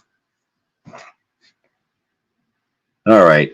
Next video, fair use, fair Women use. will make rules for the wrong guy, but break rules for the right guy. I do believe that. Lust after bad boys, but want to settle down with nice guys. Oh, we sure do. I love a bad boy. What's attractive about a bad boy? That quality that just is so attractive. You How know? do bad boys treat women? Horrible. So now she's jaded, and there's supposed to be some guy in his prime waiting for her to come in his knight in shining armor and save her from her own mistakes. Again, it's the delusion that they can't see that the common variable here is them.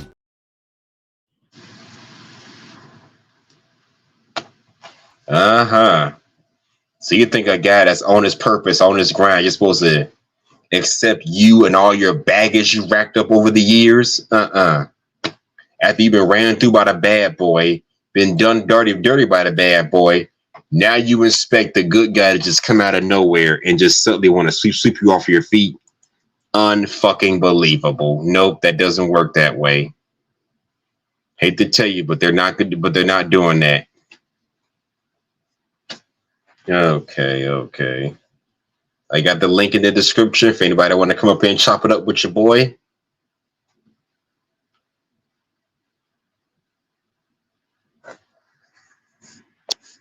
But anyways, I got one more video to show you guys before I wrap it up and give my final thoughts. Okay, here's another video. Let me know what you think about this. Fair use. Will break rules for alphas and make them for betas. So when a woman says something like, I don't do that. A woman never tells you she won't do something. Just remember, she said no to you because she said yes to someone else before. Not that this guy is exemplary of a beta, quote unquote beta.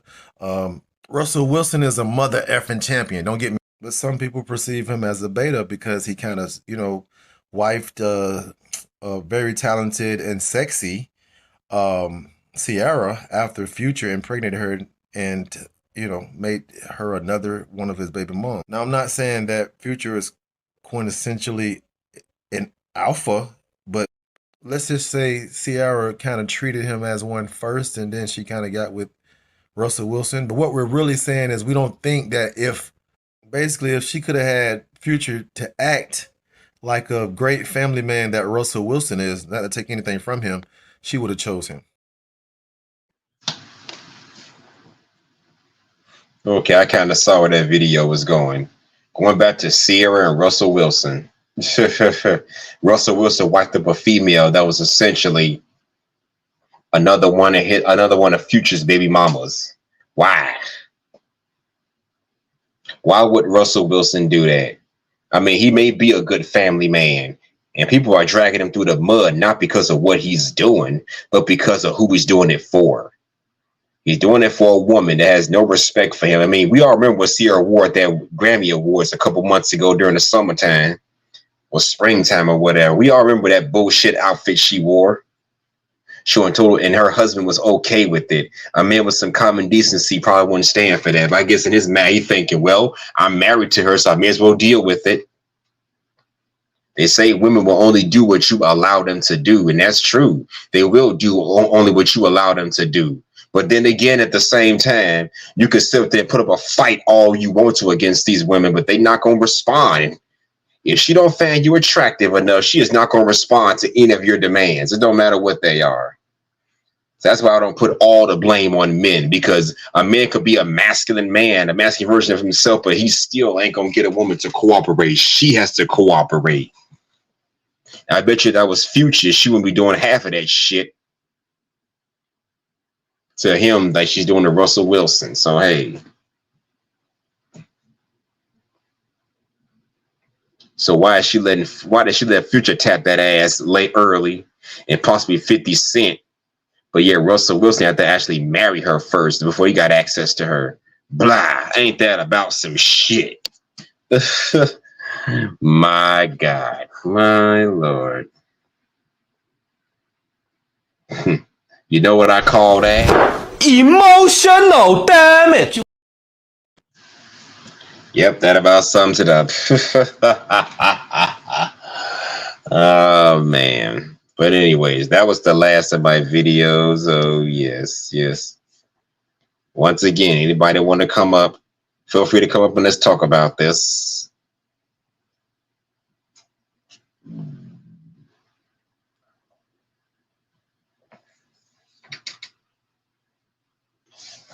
Anybody want to chop it up with your boy, feel free to come up. I'll be shutting down in the next couple of minutes. So, yeah.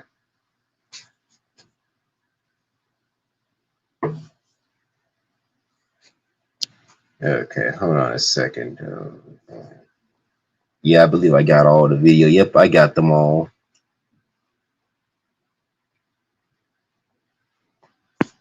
Yep, that's that.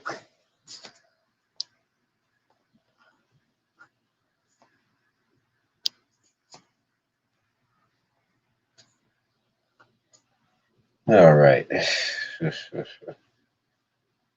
Looks like nobody's coming up on the show, so I guess I'll just give my final thoughts before I wrap it up. My final thoughts? Yeah, it's true. Women do make rules for the unattractive men, aka the beta males, but they'll bend, if not break them, for the so-called alphas or the men that they do find attractive. And as I mentioned in the beginning, I've been a victim of this on both sides. I've been the guy that they made rules for, but I've also been the guy that they broke the rules for. So yeah, it's nothing new for me.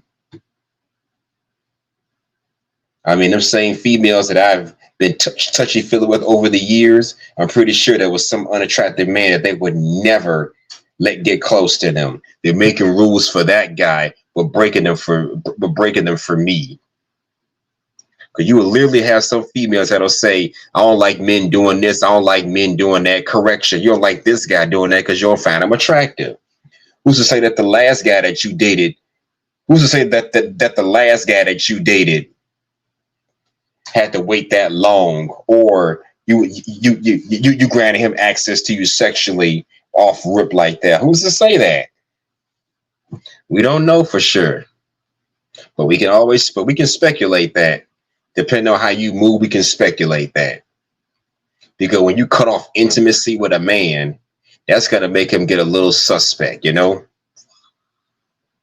That's going to make the guy get a little suspect. Like, why are you being all standoffish around me? I thought you liked me. You're being all standoffish or whatever the hell. So that's going to make them wonder what's going on here.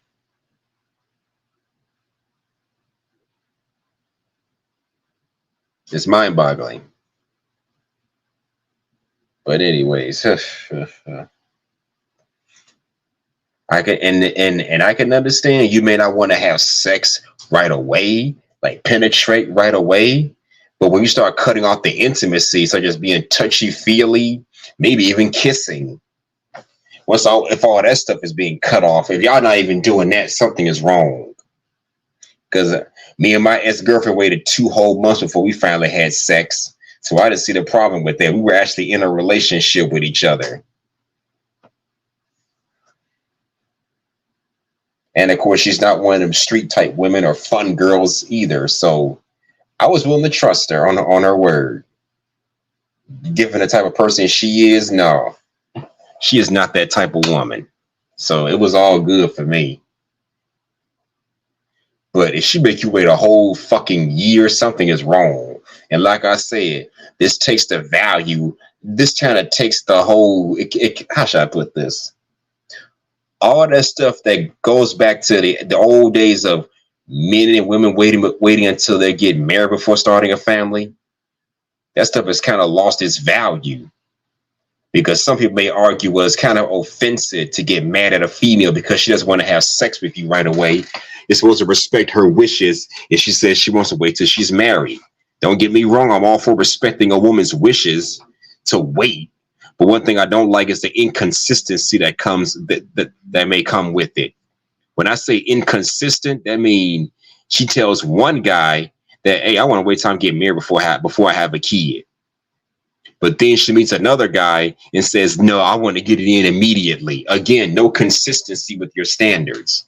That's where we tend to have the problem. It's that lack of consistency that we don't like. And like I said, now we live in a sexually liberated society where women are no longer bound by the rules of marriages or any kind of religious boundaries of any type. So if she don't want to get married and she want to fuck around, she's free to do so. So now it's to the point where we just can't believe women when they say, I want to wait till I'm married first. No, you want to be loose like all the other chicks around you, but you want to be loose for a certain man. Even if you don't want to be loose even if you don't want to be loose in these streets, you want to have sex, you want some dick, but you want it from a certain man. And you only tell certain men that because you want to let them down nice and easy, which ain't going to do shit but make things worse because you just lied to this guy. But it is what it is, right? It is what it is, right? So yeah, that's a major problem. The whole wait till you're married before having sex has completely lost its value. It's to the point where we just cringe at it now. We don't value it like we did back in the day. So it's hard to believe any woman that would say, I want to wait till I'm married before having sex. But we don't know if she's telling the truth or not. And she might be. So this could be a bad thing for the few traditional women out there. You get around that one chick that might be legit wanting to get married first. What you gonna do with her? Treat her like all the other women? No, you can't do that. That wouldn't be right now, would it? You just can't do that. That wouldn't be right. So now she got to be suffer because of a few unruly females that have fucked up the system. She might legit want to wait until she's married before having sex with you. But then after your last experience or few experiences or whatever, you be thinking to yourself, well, the last time a chick told me that bullshit, I've come to find out she was fucking around with somebody else. So that could be bad news for the women out here who really want to get married and start families, you know?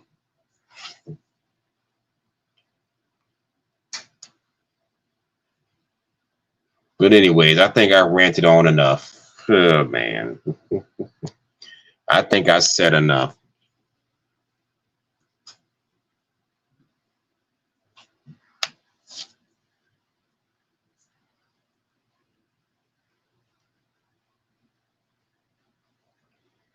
But anyways, before I close out, let me give a shout out to people who actually came up here. Shout out to Roger Sterling for popping up on here. Come back next time. We can actually chop it up on the stream for real. A special shout out to my boy, Killer Swag. Get the bag. You don't be caring about them price tags. Yeah. Next time, try to come on the panel if you get the chance to do so. Panel's always open for you. But anyways, this was an excellent discussion. Glad I got to pass the word out. And I remember on a previous panel, somebody asked me, what's my purpose for doing this? Well, you could say my purpose is just to spread the word about what's going on in this world as far as female nature is concerned, as far as the dating market is concerned. And I want to use some of my experiences as well as the experiences of other people I've known personally, known from around the way, to back up what I'm saying. Because I've heard men speak on their bad experiences with women. Heck, I've even heard other women talk about what other women are doing. So I know I'm not the only one. So maybe that inspired me to spread the word as far as what's going on. Pick a topic based on something that's currently going on in this world and see how it applies to the stuff I've been through in the past, and just put the word out there. Create my own show and put the word out there as far as this, because this is what's going on in the dating market.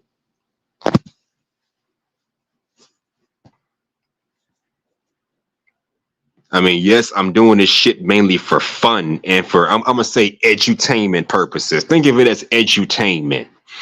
You know, it's educational, but at the same time, it's entertainment. It's entertaining, but at the same time, it's educational, but at the same time, it's entertaining. That's the best way to look at this.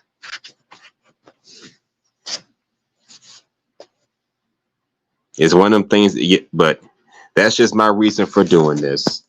So yeah, they are making rules for unattractive men. So men have to just be weary and understand we no longer live in a society bound by the religious laws of wait till you're married before having sex. I'm not saying that there don't exist women that want relationships and are willing to wait, but I have to say, just be careful out there. When you start vetting this woman, come to find out, oh, she was a wild girl when she was in high school. Oh, she was being loose when she was in college. If I find out that about you somehow, some way through a reliable source, now I know all that mess about I want us to wait until we're ready to have sex. That's just a rule you set for me, but you didn't set the rules for them other guys you've known in the past. He didn't have to wait, now did he? David didn't have to wait. Chad didn't have to wait. Terry didn't have to wait. No whole 4-5 months before having sex with you, now did he? Just making those rules for me. Not because you value our relationship, but no, you just want to keep me around. So when these Chad and Tyrones get tired of your ass, you want to come crawling back to me. And that's another thing. She ain't making rules for you because she values you. She's making rules for you to kind of keep you at bay. No physical touching until I'm ready. No sexual interactions until I'm ready. If that's what she's doing to you with no intimacy, because intimacy does not always lead to actual penetration. If you can't even be touchy-feely with her, there's something fucking wrong with that scenario. You either cut her loose immediately, move the fuck on, and go find somebody else to deal with, because she ain't shit compared to you. So yes, you gotta watch out for that kind of stuff. But yeah, I feel like I'm at the 3-hour marker. Nobody's coming up on the panel tonight. I guess everybody's busy, but shout out to everybody that came on to the show just to watch me or watch in or listen to me talk about what I talk about what I'm talking about. Shout out to the 2 people that came up on the panel in the comments. It's all good. But anyways, this is Hustler and Muscular, also known as H&M, dropping some gems, stomping harder than a pair of Timbs. I'm out of here. Take care. Good night. Happy holidays and deuces.